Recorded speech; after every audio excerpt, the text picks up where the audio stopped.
ইফতি ভাই আমাদের সঙ্গে আছেন। আমি একটা পরিচয় শুধু প্রথমেই রিভিল করতে চাই, তিনি একজন পুলিশ অফিসার। বাকিটুকু তিনি আজকে যে জায়গাটায় দাঁড়িয়ে আছেন সেই জায়গাটা থেকেই আমরা ধারাবাহিকভাবে তার কাছ থেকে শুনবো। এবং যারা আমার ফেসবুকে আছেন তারা কিছুটা হলেও জানেন যে আমরা বেশ কিছুদিন যাবৎ তিনি যে আমাদের অনুষ্ঠানে আসবেন সেটার একটা প্রচার প্রমোশন যাই বলি না এখন আমরা চালাচ্ছিলাম। তো সেই জায়গাটা থেকে কিছুটা হলেও আইডিয়া হয়েছে। তো যারা আমার ফেসবুকে নেই, অনুষ্ঠানের শুরুতে আমি বলতে চাই যে আমার পেজটিতে প্লিজ আসবেন। এবং এখানে আমি ইফতি ভাইয়ের যে পার্সোনাল আইডি আছে সেটা শেয়ার করে দিয়েছি, আপনারা চাইলে ওনার ফলোয়ার হতে পারেন। আমার পেজটার ঠিকানা হচ্ছে www.facebook.com/kibria.rj KEBRIA.RJ। পেজটি আছে RJ কিবরিয়া নামে, যেখানে প্রায় 14 লাখের মতো ফ্যান ফলোয়ার আছে এবং এটা ছাড়াও অসংখ্য ফেক আইডি আছে। তো আজকে যেহেতু পুলিশ ভাই আমার সামনে বসেছেনই, তার কাছ থেকে আশু প্রতিকার কী হতে পারে সেটা নিয়ে জিজ্ঞাসা করবো। যাই হোক, আমার প্রসঙ্গে আমি নাই বা গেলাম, আমি একবারে ছোটোবেলা থেকে শুরু করতে চাই, যেখান থেকে আপনার মেমোরি আছে। ছোটবেলা থেকে যদি আমাকে বলতে বলা হয় তাহলে পঞ্চম শ্রেণী থেকে, মানে একদম যেটা বলে যে সচেতনভাবে বলা, সেটা বলা যাবে। আমি যখন পঞ্চম শ্রেণীতে পড়তাম তখন আমি ক্লাস ক্যাপ্টেন ছিলাম, এটা মনে আছে। কোন স্কুলে? আমার নারায়ণগঞ্জে একটা স্কুল, এটা কেরামতিয়া সরকারি বলে। এবং বাই দ্য ওয়ে স্কুলটা আবার আমার বড় বাবা দিয়েছিলেন। আচ্ছা, মানে বড় বাবার নামই ছিল স্কুলটা। আচ্ছা, বড় বাবা বলতে আমরা যেটা বুঝি বাবার বড় ভাই, তাই কি? না, উনি হচ্ছেন প্রপিতামহ, যেটা বলি আমরা। পিতামহর উপরে যিনি আছেন। আচ্ছা আচ্ছা, বুঝতে পেরেছি। হ্যাঁ, তো অনেক মানে প্রাচীন বলা চলে। এক্স্যাক্টলি, স্কুলটা অনেক পুরনো এবং আমাদের বাসার পাশেই। তো ক্লাস ক্যাপ্টেন ছিলাম ওখানে, এবং আমি মনে হয় সেই বছরের ক্লাস ক্যাপ্টেন যে 5 স্কলারশিপ পাইনি। তো সবার খুব এক্সপেকটেশন ছিল আর কি। এনিওয়ে ছিল না, আমি খুব ইজিলি ধরে নিই যে এটা কপালে ছিল না। আচ্ছা, আমার খুব সহজ একটা ফর্মুলা এটা। জি। তো ক্লাস 5 থেকে খুব চঞ্চল ছিলাম আমি, মোটামুটি আমার এলাকায় বাচ্চাদের সর্দার ছিলাম। আচ্ছা, আমার মানে আমি যখন ক্লাস 5-এ পড়তাম তখন ক্লাস 1 থেকে ধরে 3 পর্যন্ত 4 পর্যন্ত যে বাচ্চারা থাকতো ওদের সাথে আমার বন্ডিংটা খুব স্ট্রং ছিল। এবং মোটামুটি বলা চলতো ওই এলাকার বাচ্চারা সব আমি যেভাবে বলতাম সেভাবেই তখন। আচ্ছা, দেখা যেত যে ওদের মধ্যে খেলাধুলার আয়োজন করতাম, প্রতিযোগিতা করতাম, সবকিছুতে আপনি লিডটা দিতেন? হ্যাঁ, লিডটা দিতাম তখন। বাচ্চাদের সাথে অ্যাসোসিয়েশনটা বেশি ভালো ছিল। আচ্ছা, ক্লাস 5-এ পড়ে কি 5-এর বাচ্চাদেরকে লিড করতেন নাকি 2, 3, 1 যাদেরকে লিড করা যায় ইজিলি? 5 পর্যন্ত সবাই মোটামুটি অ্যাসোসিয়েট ছিল। এখন ক্লাস 5-এর বাচ্চা তো আসলে আর আমার কথা ওইভাবে শুনবে না, সেটা আমার সমপর্যায়েরই আছে। যেগুলো হয় যে নিচের যারা থাকতো তারাই হচ্ছে মোটামুটি শুনতো, খুব মানতো। আর কিছু হলেই কমপ্লেন, অন্য বাচ্চার সাথে কোনো ঝামেলা হলে আমার কাছে কমপ্লেন চলে আসতো। এই আর কি। তো বাবা কি করতেন? আমার বাবা ব্যবসায়ী ছিলেন। আমার বাবা ছিলেন বললাম, আমার বাবা 2009-এর 24শে আগস্ট মারা গেছেন। আর আমার বাবা মেনলি করতেন, আমার দাদা যে ব্যবসাটা করতেন সেই ব্যবসাটারই কন্টিনিউশন ছিল আমার বাবার। আচ্ছা, তো আমরা আবার 2 ভাই। তো বাবা যখন দেখেছেন যে আমাদের এই ব্যাপারে ইন্টারেস্ট নাই, ওই ঘরানার বিজনেস আমরা করব না, তখন আস্তে আস্তে ওখান থেকে গুটিয়ে নিয়ে আসে আর কি। আচ্ছা, রাইট। সো ক্লাস 5-এর গল্পে আমরা ছিলাম, ধারাবাহিকভাবে সামনের দিকে আগাই।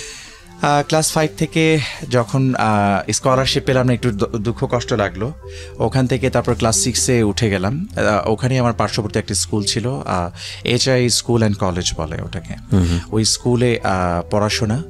ওখান থেকে আমার আবার ছোটোবেলা থেকে পড়াশোনার প্রতি মনোযোগ তো ছিল, কিন্তু এর পাশাপাশি হচ্ছে এক্সট্রা কারিকুলার অ্যাক্টিভিটিসের উপরে আমার খুব ন্যাক ছিল, যেটাকে বলে। ক্লাস 6 থেকে আমাদের হঠাৎ করে বিতর্কের আয়োজন করা শুরু হলো আর কি। তা আমার খুব গর্ব লাগে এই ব্যাপারটা, এই পরিচয়টা দিতে আমার, কারণ আমি ক্লাস 6 থেকে একজন ডিবেটার ছিলাম।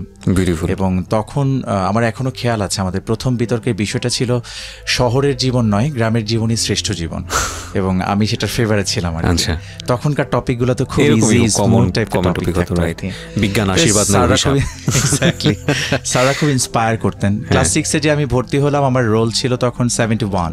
আচ্ছা, 71 ছিল। 6 থেকে যখন 7-এ উঠলাম তখন রোল হলো আমার 2। ঠিক, মানে অনওয়ার্ডস এভাবে, মানে ছাত্র হিসেবে খারাপ ছিলাম না আর কি। ছাত্র হিসেবে পড়াশোনাটা করতাম, কিন্তু এর পাশাপাশি হচ্ছে কালচারাল অঙ্গনে আমার ব্যাপক পদচারণা ছিল। আমাদের থানা পর্যায়ে, জেলা পর্যায়ে, বিভাগীয় পর্যায়ে আমার বেশ I have had lots of awards. তো যেতাম আর কি ওই মুখে। এবং এই কারণে যেটা ছিল এলাকাতে লোকজনের কাছে একটা বিশেষ পরিচিতি ছিল। এবং ছোটবেলা থেকে যেহেতু টেলিভিশন আমি ডিবেট করতাম এবং বিটিভি থেকে ছোটখাটো চেক পেতাম শিল্পী সম্মানী, তখন মানে ব্যাংকাররাও আমাকে খুব পছন্দ করতেন, আমার এলাকার যে রিক্সা চালক ছিলেন তারাও খুব পছন্দ করতেন। মানে বাবার সাথে যখন আমি আঙ্গুল ধরে বের হতাম, বাজারে যেতাম বা কোথাও যেতাম, তখন হচ্ছে মানে আমাকে রিক্সায় নেওয়ার জন্য তাদের মধ্যে একটা প্রতিযোগিতার মতো হতো যে কখনই আসবে। এবং বাবাও খুব প্রাউড ফিল করতেন নিশ্চয়ই? বাবা প্রাউড ফিল করতেন। বাবা আসলে চাইতেন পড়াশোনাতে বেশি অ্যাটেনশন দেই। আমার মা আসলে আমার পালসটা খুব ভালো বুঝতেন। মা পালসটা ভালো বুঝতেন বিধায় মা হচ্ছে আমাকে পড়াশোনা একটা লিমিটেড টাইম পর্যন্ত করিয়ে মাই আমাকে পড়াতেন। আমার টিচার মেইনলি আমার মাই ছিলেন। মা পড়িয়ে এবং মা আমাকে খেলাধুলার যথেষ্ট সুযোগ দিতেন। দেওয়ার পরে ইভেন আমাকে এমনভাবে পড়াতেন, তখন ডিডি ন্যাশনাল চ্যানেলে হিন্দি মুভি হতো আর কি, তখন আমাকে বলতো এইভাবে যে তুমি যদি এর মধ্যে এই পড়াগুলো কমপ্লিট করতে পারো, রাতের বেলা তোমাকে এই ফিল্মটা দেখতে দেওয়া হবে। আমি খুব ছোটবেলা থেকে আর্ট ফিল্ম দেখতাম, বুঝতাম না কিছু, আবার দেখতাম। এই আর কি। তো একই স্কুলে 6-7 পর্যন্ত পড়লাম। তারপর যখন ক্লাস 8-এ উঠলাম, রোলটা ছিল মানে 2-এই ছিলাম, আর আগাচ্ছিলাম না, কারণ তখন আসলে আমার ওরকম টার্গেটটা ছিল না। আজকে একটা জেলাসির গল্প বলেই ফেলি। আমার কাজিন ছিল, আমার প্যাটার্নাল কাজিন, আমার বাবার সম্পর্কে আমার ফুফাতো ভাই। ও আমার চেয়ে বয়সে 2.5 বছরের বড় ছিল। তো মানে ওরা আমার মধ্যে একটা প্রতিযোগিতা ছিল, মানে খুবই গোপন একটা প্রতিযোগিতা। মানে ও আমাকে পিছনে ফেলতে চাইতো, আমি ওকে পিছনে ফেলতে চাইতাম। এটা নিয়ে আবার আমার মা এবং ওর মায়ের মধ্যে একটা শীতল যুদ্ধ ছিল ভিতরে ভিতরে। হ্যাঁ, কেউ কখনো প্রকাশ করতো না। তো যেহেতু আমার চেয়ে একটু বয়সে বড় ছিল, কখনো যদি আমি ওর সাথে হেরে যেতাম, মানে আমি থার্ড হয়ে ও সেকেন্ড হতো বা আমি সেকেন্ড হয়ে ও থার্ড হতো, আমার বাবা মানে আমার কোনো ইনফিরিয়রিটি দেখে আমার বাবা কোনো কথা বলতেন না। বাবা বলতেন যে ওর চেয়ে বয়সে বড়, একটু ম্যাচিওর হবে, স্বাভাবিক, ও পারবে না, একটু আটকে যাবে, এটা স্বাভাবিক। তো মা বলতেন না, এটা হবে কেন, ওকে পারতেই হবে।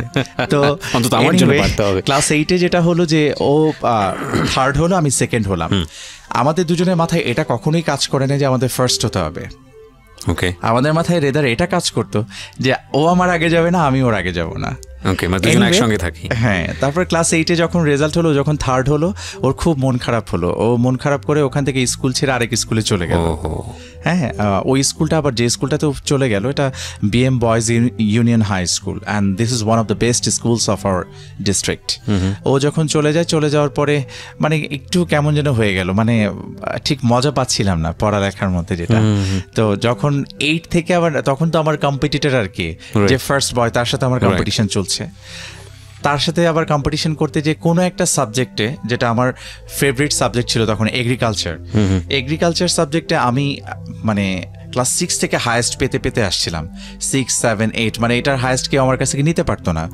আর বাই দিস টাইম আমাদের এগ্রিকালচারে যিনি আগের টিচার ছিলেন, ওই স্যারের নাম ছিল হুমায়ুন কবির। ওই স্যারের ট্রান্সফার হয়ে যায়। আমার সবার নাম খুব স্পষ্ট খেয়াল আছে, আমার ভালো লাগছে আমার। তো হুমায়ুন কবির স্যার উনি চলে যাওয়ার পর ওখানে রফিক স্যার নামে একজন ভদ্রলোক আসেন। উনি আসার পরে ওই খাতাটায় উনি আমাকে ফার্স্ট বয়, ওর নামটা বলেই ফেলি, আমার খুব ক্লোজ ফ্রেন্ড, স্টিল আমার খুব ভালো বন্ধু, কাজী হারুনুর রশিদ। তো ওর হচ্ছে ওই সাবজেক্টেও আমার চেয়ে বেশি পায়, এবং প্রায় 7 থেকে 8-এর মতো। কৃষি শিক্ষা, হ্যাঁ, কৃষি শিক্ষায় বেশি পায়। বেশি পাওয়ার কারণে যেটা হয় যে 4 না 5 ব্যবধানেও ফার্স্ট হয়। এখন আমি হিসাব করে দেখছিলাম যে 8 যদি কৃষিতে সে আমার চেয়ে বেশি পায়, আচ্ছা 4-5-এর যে ব্যবধানটা, এটা কমে যেত যদি আমি হায়েস্ট পেতাম। আচ্ছা, তখন আবার আমার মধ্যে একটা চলে আসছে যে না, এটা আমি এই যেটা আমার কাজিন মানেনি যে আমি থার্ড হলাম, এটা হয়নি।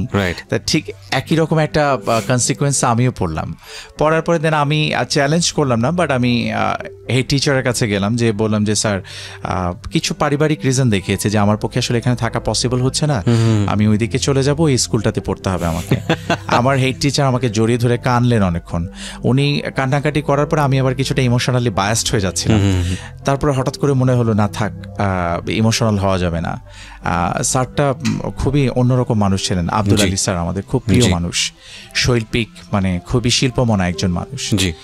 পরে আর ওখানে থাকলাম না, ওখান থেকে আবার ওই স্কুলে চলে গেলাম যেখানে আমার কাজিন চলে গেল। আচ্ছা আচ্ছা, তো ক্লাস 8-এ এটা? না, এটা হচ্ছে ক্লাস 8 থেকে যখন 9-এ উঠবো তখন ওই পর্যায়ে। ওকে। তারপর চলে গেলাম। ওখান থেকে চলে যাওয়ার পরে ওই স্কুলে যে বাই দিস টাইম আমার কাজিন নিজেকে খুবই একদম ফ্ললেস একটা পর্যায়ে নিয়ে চলে গেছে, এবং সে খুব দুর্দান্ত রকমের রেজাল্ট করছিল ওখানে। ওকে। যাই হোক ওখানে গেলাম, কম্পিটিশন দিচ্ছিলাম, দিয়ে ওর সাথে আমি আসলে পেরে উঠছিলাম না, কারণ বাই দিস টাইম ওর মধ্যে অনেক চেঞ্জেস চলে আসছে। ও ইংরেজি, ফিজিক্স, কেমিস্ট্রি প্রত্যেকটা সাবজেক্টে নিজেকে একটা অনন্য মাত্রায় নিয়ে গেছে। তা আমিও খুব হার্ড অ্যান্ড সোল ট্রাই করছিলাম, বাট ওর সাথে আসলে পেরে ওঠা যাচ্ছিল না। বাই দ্য ওয়ে, যেটা হলো যে ফাইনালি যখন আমরা ক্লাস 10-এ পরীক্ষা দিলাম, ম্যাট্রিক পরীক্ষা যখন দিলাম, দেওয়ার পরে হচ্ছে আমাদের রেজাল্ট হলো আমরা দুজনেই স্টার মার্কস পেলাম। বিউটিফুল। তো কিন্তু আমার চেয়ে নাম্বার অনেক বেশি পেলাম। কত সালে এসএসসি? 99। হ্যাঁ, আমি আপনার 1 বছরের সিনিয়র। 98, আমার মনে হয় 99 লাস্ট ব্যাচ ছিল যাদের এই যে স্টার মার্কস। আমার আসলে 2000 হতো, কিন্তু আমার যেটা হয়েছে যে আমি একটা ক্লাস স্কিপ করে, মানে 1 আমি পড়ি নাই, না পড়ে আমি 2-তে উঠে গিয়েছিলাম। এই কারণে আমার 2000-এ হতো, কিন্তু আমি 1 বছর যেহেতু আগে চলে আসছি, এই জন্য আমার 99-এ পরীক্ষা। তাহলে আমি আপনার 2 বছরের সিনিয়র। না, তা জানি না অবশ্য, ওটা ডেট অফ বার্থ দেখলে বোঝা যাবে। ওকে, না ঠিক আছে, বলেন। পরে ওখান থেকে দুজনে স্টার পেলাম, এবং কিরকম জেলাসি ছিল, ও খুব, মানে আমার কাজিন আশেপাশে আমার অন্যান্য যে সারাউন্ডিংস, যে ফ্রেন্ডসগুলো যারা ছিল, ওদেরকে ইন্সপায়ার করতো, ওরা যেন আমাকে পিছনে ফেলতে পারে, আমাকে ইন্সপায়ার করতো না। মজার কথা বলি, ক্লাস 8-এ স্কলারশিপ যখন পরীক্ষা আমরা দিচ্ছিলাম, ওর কাছে কিছু দারুণ নোট ছিল, আমি ওকে বললাম যে নোটসগুলো আমাকে দাও, ও আমাকে দিল না, কিন্তু পরীক্ষার ঠিক 2 দিন আগে এসে আমাকে নোটসগুলো দিল। আমি একটু বোকা টাইপের ছিলাম কিনা আমার মনে নাই, ওই সময় হলো কি, নোটসগুলো পেয়ে খুব ভালো স্যারদের নোটস, ওগুলো আমি আবার নতুন করে পড়লাম 2 দিন আগে। এই নতুন করে পড়ে যেটা হলো, পরীক্ষার হলে যে আমি ভুলেই গেলাম যে কি লিখছি, কি পড়ছি আসলে। তখনও বাইরে যখন পরীক্ষা দিয়ে আমি যখন আসলাম, ও খুব হাসতেছে, মানে আমি কিন্তু এটা টার্গেট করে তোকে দিয়েছিলাম এইভাবে। আমাদের দুজনের সম্পর্কটা মোটামুটি, আমার যেটা হয় কি, যে কেউ ভুল করে সে একবার সরি বললে আমার কাছে ইটস অলরাইট, আমি আর ওটা মাথায় কখনো রাখি না।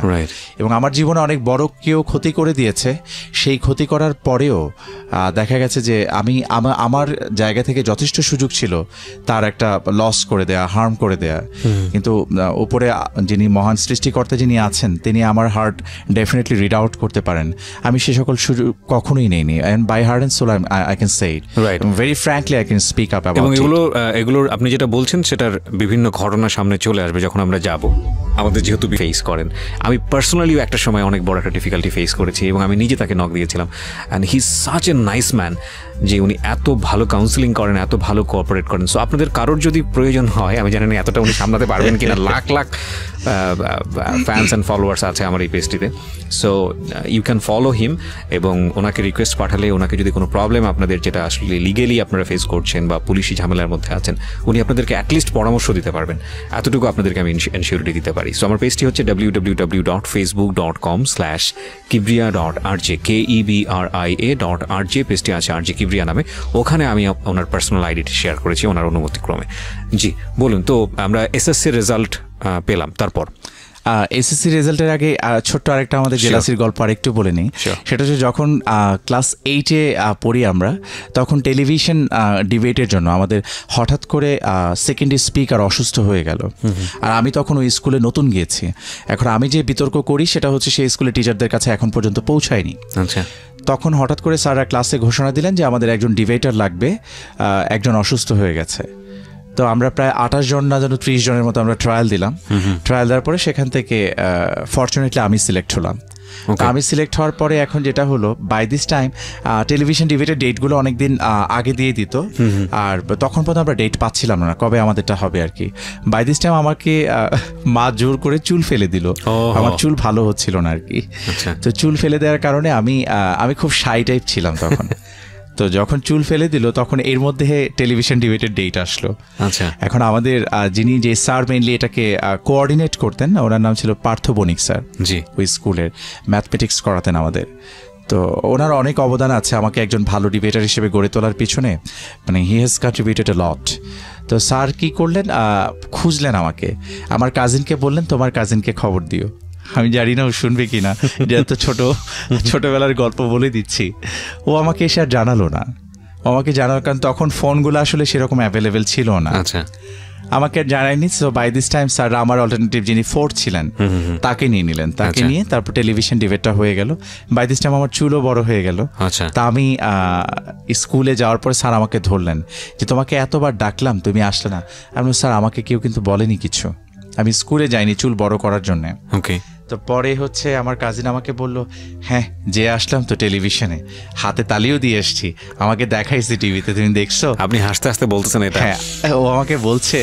বলার পর আমি ওকে জাস্ট একটা কথাই বললাম, তুমি তো ওখানে দর্শক হিসেবে গিয়েছো, আমি ওখানে যাব, ওখানে ডিবেট করব এবং আমি শ্রেষ্ঠ বক্তা হব, তখন তুমি তালি দিও। এবং ঠিক তার পরের বছরই দ্যাট ইনসিডেন্ট হ্যাজ বিন ডান। একটা কথা আছে যে প্রতিভা আটকে রাখা যায় না, এটা যে কোনোভাবেই হোক বিকশিত হয় আর কি। মানে আমি আসলে ঠিক ওইভাবে বলি না, আমার হয় কি যে আমাকে যখনই কেউ কোনো চ্যালেঞ্জ ছুড়ে দিয়েছে এই জীবনে, আমি ফেস করতে ভালোবেসেছি। আমার কাছে মনে হয়েছে I have to face it. মানে আমি পিছনে কোনো প্রতিবন্ধকতা কি হবে কি না হবে, কারণ ওই হারানোর জায়গাটাতে কিছু ছিল না। যেহেতু আমাদের একজন স্যার বলতেন যে you should minimize your expectations, প্রত্যাশাকে যত সংকুচিত করে রাখবা তোমার কষ্ট তত কম হবে। এবং আমি খুব সচেতনভাবে, এবং আমি জানি না সাবকনশিয়াসলি এটা আমার মধ্যে কাজ করে, আমার প্রত্যাশা আলহামদুলিল্লাহ অনেক মিনিমাইজ থাকে। আমি কখনোই খুব বড় কিছু প্রত্যাশা করি না। আমার মনে হয় না যে I have to achieve lots of things, এরকম কিছু মনে হয় না। জীবন খুব ছোট। আমার কাছে মনে হয় যে একটু করে যাওয়া, কাউকে সচেতনভাবে আঘাত না করা, হয়ে গেলে সরি বলে ফেলা, তারপর হচ্ছে সৃষ্টিকর্তার কাছে মাফ চেয়ে নেয়া, অ্যান্ড দেন হচ্ছে আবার নিজের মতো করে নিজের গতিতে চলা। কারণ প্রত্যেকটা মানুষ ভুল শুদ্ধ নিয়ে বড় হয়। মানে পারিপার্শ্বিক কারণেই অনেক সময় আপনি হয়তো ভুলটা করতে চান না, কিন্তু পারিপার্শ্বিক অবস্থার কারণে একটা ভুল সিচুয়েশন হয়ে গেল। এই যে এটা বলতে বলতে মনে পড়লো, নটর ডেমে তখন বিভাগীয় পর্যায়ের কম্পিটিশন হচ্ছিল উপস্থিত বক্তৃতার। আমি আনফর্চুনেটলি সেখানে সেকেন্ড হলাম। আমার এক্সপেকটেশন ছিল আমি ফার্স্ট হব, তারপরে হচ্ছে জাতীয় পর্যায়টা হবে। ফার্স্ট হয়ে গেল গ্রামের একটা মেয়ে। আমি তার নামটা এখন আর মনে করতে পারছি না, এবং এটার জন্য আমি খুব অনুতপ্ত। আমার এল্ডার সিস্টার, ও এখন ইউএসএতে আছে, তো ও আমাকে নিয়ে গেল এই কম্পিটিশনে। ওর সাথে আমার বয়সের ডিফারেন্স খুব বেশি না, 2 ইয়ার্সের ডিফারেন্স। তো ও গেল আমার সাথে। যাওয়ার পরে আমি জাস্ট কথা প্রসঙ্গে যখন রেজাল্টের কথা আমাকে জিজ্ঞেস করলো, আমি তখন বললাম যে আমি সেকেন্ড হলাম। কোন গ্রাম থেকে একটা মেয়ে আসছে, কি একটা আমি বুঝলাম না, ওর কথা তো আমার এরকম কিছু মনেই হলো না। তারপর একটা টার্ম আমি ইউজ করেছিলাম, আমাকে মাফ করুক, আমি গ্রাম্য যেটা বলে একটা কথা বলে, সেরকম একটা টার্ম ইউজ করার পরে ঠিক আমার ঠিক পেছনে, 2 হাত পেছনে মেয়েটা দাঁড়িয়েছিল। এবং আমি জাস্ট পিছনে তাকিয়ে আমি একবার জাস্ট বললাম যে আই এম এক্সট্রিমলি সরি। এটা বলার পরে দেন আমার কাছে মনে হয়েছে যে এই সরি বলাটা আসলে যথেষ্ট ছিল না, আর একটু ভালো করে সরি বলা দরকার ছিল। এবং এটা আমি পরবর্তীতে যখন আমার মনে হয়েছে, আমি মনে থেকে খুব গিল্টি ফিল করেছি এবং সরি বলেছি। তখন আসলে বয়সও খুব বেশি ছিল না, অপ্রাপ্ত বয়স্ক যেটাকে বলে, শিশু যেটাকে বলে, সেই পর্যায়ে ছিলাম। বাংলাদেশের আইন অনুযায়ী 18 বছর পর্যন্ত একজন, তাকে তো আসলে 18 বছরের নিচে পর্যন্ত সবাইকে শিশু হিসেবে কাউন্ট করা হয়। তো সেই, যদিও আমার মনে হয় না যে আমাদের ছেলেমেয়েরা ওই পর্যায়ে শিশু থাকে আর কি, তাদের আচরণ যেটা বলে। এই আর কি। তো এটার পরেও একটুখানি খুব একটা গিল্ট, একটা ফিলিং অনেকদিন কাজ করেছে, এই একটা বিষয়। আর তারপরে চলে আসি রেজাল্টের পরে হচ্ছে আমার কাজিন, ও ঠিক কাজিন ঘরানায় আসলে আটকে যাচ্ছে, ওরকম কিছু না। আমরা কলেজে ভর্তি হলাম, আমি নারায়ণগঞ্জেই থাকলাম, ও নটর ডেমে ভর্তি হলো। আচ্ছা। তারপরে হচ্ছে ওখান থেকে আমাদের রেজাল্ট হলো। রেজাল্ট হওয়ার পরে ও হচ্ছে মেরিন ইঞ্জিনিয়ার হয়ে গেল। মানে মেরিনের তো 2টা ইসে হতো, একটা হচ্ছে চিটাগংয়ে, আর একটা হচ্ছে আমাদের এখানে। ও পসিবলি মেকানিক্যাল ইঞ্জিনিয়ার হলো। 2টা ভাগ থাকে, নটিক্যাল, মেকানিক্যাল। আর বাই দিস টাইম আমি আসলে খুব কনফিউজ ছিলাম আমাকে তখন, ওই পর্যায়টায় আমাকে নিয়ে, যে আসলে কি করতে চাই বা কি করব আমি। আমার আসলে কোনো ফিক্সড স্বপ্ন ছিল না। যেমন আমার এক বন্ধু ডাক্তার হতে চাইতো, ওকে দেখে আমার মনে হলো যে আমি তাহলে ডাক্তার হতে পারি। মানে that was not my dream, I was like, আমি আমার ফ্রেন্ডের স্বপ্নকে নিজে ওন করছিলাম, ওটা দেখে দেখে। যেহেতু ওটা দেখে দেখে ওন করছিলাম, মেডিকেলের পরীক্ষাটাও আসলে ঠিক মানে এমনভাবে দিলাম, মেডিকেলটাই ফার্স্ট প্রায়োরিটি ছিল তখন। আমরা 1, 2, 3 কলেজের 1, 2, 3, আমার যে ফ্রেন্ডটা থার্ড আর কি, ওর মেইনলি মেডিকেলে হলো। আমাদের 1, 2 যে দুজন ছিলাম আমরা, ফার্স্ট বয় সেকেন্ড বয়, আমাদের আর মেডিকেলে হয়নি। এবং হয়নি, রেজাল্ট যখন পাবলিশড হলো তখন দেখলাম যে আমাদের রোলের পাশে কোনো মার্কস টার্কস কিছুই নাই, কিছু বলাও নাই। তো এটার মানে হচ্ছে যে আমরা হয়তো রেজিস্ট্রেশনের সময় কোনো একটা মিস্টেক করেছি। আচ্ছা। তো সেই জায়গাটাতে আমার ফ্রেন্ড আমাকে বলছিল, কাজী বলছিল যে আসো অথরিটির সাথে কথা বলে জিজ্ঞেস করে আসে যে কি হইলো আমাদের রেজাল্টটা। আমরা রাখো তো, এটা আমাদের কপালে নাই, আসো চলে যাই। তো আমি জাস্ট ওখান থেকে চলে আসি, এবং আমার খুব বাজে একটা বিষয় ছিল, আমি কখনোই একবারের বেশি অ্যাটেম্প নিতাম না। মানে একবার যদি আমার না হতো, সেকেন্ড টাইম আমি আর পিছনে ফিরে তাকাতাম না, তখন সামনে যেটা আসতো আমি সেটাকে গ্র্যাব করার চেষ্টা করতাম। এটা পরবর্তীতে একটু চেঞ্জেস আমি এনেছি, কিন্তু খুব বেশি পরিমাণে না। ওকে, সো আপনি ইন্টার পরীক্ষার পরের সময় আছেন এখন? হ্যাঁ, রাইট। ওকে, ইন্টার পরীক্ষার পরে তারপর মেডিকেলে যখন হলো না, ফ্যামিলি থেকে পারমিশন নেওয়া হলো যে আমি প্রাইভেটে ভর্তি হব, নর্থ সাউথে পড়বো। আচ্ছা, বাই দিস টাইম ঢাকা ইউনিভার্সিটিতেও পরীক্ষা দিয়েছিলাম, হয়নি। আচ্ছা, কিন্তু যেটা প্রবলেমটা যেখানে হয় সেটা হচ্ছে মেডিকেলের কোয়েশ্চেন প্যাটার্ন আর ইউনিভার্সিটি, আপনি you know it very well, দুইটা তো একদম আলাদা থাকার কারণে আমার আসলে ইউনিভার্সিটি প্রিপারেশন একদমই নেওয়া হয়নি। তা আমি প্ল্যান করেছিলাম নর্থ সাউথে ভর্তি হব, এবং আমার ফ্যামিলি থেকেও এগ্রি করলো। কিন্তু বাই দিস টাইম আমার খুব ক্লোজ ফ্রেন্ডস, মানে আমরা 1 থেকে 5 পর্যন্ত যে 5 জন ছিলাম, আচ্ছা, এটা আবার খুব বাজে একটা বিষয় ছিল আমার, যে আমরা হচ্ছে খুব ভালো ভালো ছাত্রগুলো মিলে ফ্রেন্ড হতাম। সাধারণত হয় না। হ্যাঁ, তা আমাদের যেটা হয় যে পিছনের যারা ব্যাক বেঞ্চার যারা ছিল, ওদের সাথে সম্পর্ক ভালো ছিল, আমি সম্পর্কটা ভালো রাখতাম, কিন্তু দে আর নট ফ্রেন্ডস অ্যাকচুয়ালি। আচ্ছা, তারা ফ্রেন্ডস ছিল না। তো ওখান থেকে ওরা 2 জন করলো কি, ওরা জগন্নাথ ইউনিভার্সিটিতে গেল ফর্ম আনার জন্য। ওখান থেকে ফর্ম এনে ওরা একটা এক্সট্রা ফর্ম নিয়ে এসছে, এবং আমাকে খুব সকাল থেকে ধরে বোঝাচ্ছে যে, তা আমি আসলে ঢাকা ইউনিভার্সিটি ক্যাম্পাসটা দেখে আমার এত ভালো লেগেছিল, স্পেশালি তখন কার্জন হলটা, এবং আমি মনে মনে বলছিলাম যে এখানে পড়তে পারলে ভালো হতো। আচ্ছা, তো ওখানে পরীক্ষা দেওয়ার পরে সবগুলো সাবজেক্ট পেলাম, পাওয়ার পরে আমার বড় ভাইয়ের, আমি আসলে এক এক সময় এক একজনের স্বপ্ন লালন করেছি। আমার বড় ভাইয়ের খুব পরিসংখ্যানে পড়ার ইচ্ছা ছিল, তো সে পরিসংখ্যানে পড়তে পারে নাই। As I was the youngest one, I am the youngest one of my family. তা আমার উপরে ওরা হয়তো চাপিয়ে দিতে, আমি ঠিক জানি না এটাকে চাপানো বলে নাকি অতিরিক্ত ভালোবাসা বলে, যেটা কারণ সবাই খুব টেক কেয়ার করতো, খুব আদর করতো, এবং ফ্যামিলিতে সবারই খুব আদরের ছিলাম। তো যেটা হলো, আমাকে বললো তুমি স্ট্যাটিস্টিক্সে পড়ো। আমি সাবজেক্টের নামটা শুনে আমার মনটা খারাপ হয়ে গেছে। আমার ইচ্ছা ছিল আমি ইংলিশে পড়বো, ইংলিশ লিটারেচার নিয়ে পড়াশোনা করবো, আদারওয়াইজ যদি সায়েন্সের সাবজেক্ট নিয়ে পড়তে তাহলে কেমিস্ট্রি নিয়ে পড়বো। আচ্ছা, কারণ কেমিস্ট্রিতে রেজাল্ট ভালো ছিল, ম্যাথমেটিক্স চাপিয়ে দিলে আই ডিডন্ট মাইন্ড, কিন্তু আমাকে স্ট্যাটিস্টিক্সের কথা বললো। পরে স্ট্যাটিস্টিক্স ভাইয়া বলছে ওকে ঠিক আছে, কারণ বাবার পরে আমি বেশি ভয় পেতাম ভাইয়াকে, বড় ভাই। হ্যাঁ, আচ্ছা। তো ও যখন বললো, বলার পরে আমি রাজি হয়ে গেলাম। তারপর আমি স্ট্যাটিস্টিক্সে পড়াশোনা করলাম। স্ট্যাটিস্টিক্সে থার্ড ইয়ারে আসার পরে আমার মনে হলো আমার জীবনের সবচেয়ে বড় ভুল সিদ্ধান্তটা আমি নিয়েছি পরিসংখ্যানে পড়তে এসে। এটা তো আপনার থার্ড ইয়ারে, আমি honours masters even MPhil complete করার পরে আমি রিয়েলাইজ করেছি যে আমার জীবনের ভুল সিদ্ধান্ত ছিল এরকম একটা সাবজেক্ট নিয়ে পড়াশোনা করার, কজ আমার ক্যারিয়ার আলাদা, আমার স্টাডি কোনো কাজে লাগলো না। আমি রিয়েলাইজ করলাম আমার জীবনের স্বপ্ন ছিল ডাক্তার হওয়ার, এবং সেটা সবকিছু কমপ্লিট হয়ে যাওয়ার পরে আর কি। কারণ জীবনটা তো আসলে এই মুহূর্তে যদি বলি যে ডাক্তারি বিদ্যা নিয়ে পড়াশোনা করবে, দ্যাট ইজ রিয়েলি ইম্পসিবল। হ্যাঁ, সো এটা আসলে আমাদের অনেক আগে থেকে রিয়েলাইজ করা উচিত। রাইট। সো আপনি থার্ড ইয়ারে, আচ্ছা থার্ড ইয়ার আমরা সব লেখাপড়ার গল্প শুনছি, ইন দ্য মিন টাইম লাইফে দুর্ঘটনা কিছু ঘটে না? হ্যাঁ, দুর্ঘটনা তখন পর্যন্ত দুর্ঘটনা আসলে ঘটে নাই, ঘটনা আছে, অনেক ঘটনা বল। বাই দিস টাইম আমি আমার ইউনিভার্সিটির বর্ষসেরা বিতার্কিক হয়ে গেলাম, 2002 সালের কথা এটা, এবং খুব নাম হয়ে গেল জগন্নাথে, মোটামুটি এক নামে আমাকে সবাই চিনত তখন। এবং এরপরে যেটা হলো, টেলিভিশন ডিবেটগুলোতে যাচ্ছিলাম, বেস্ট স্পিকার হচ্ছিলাম।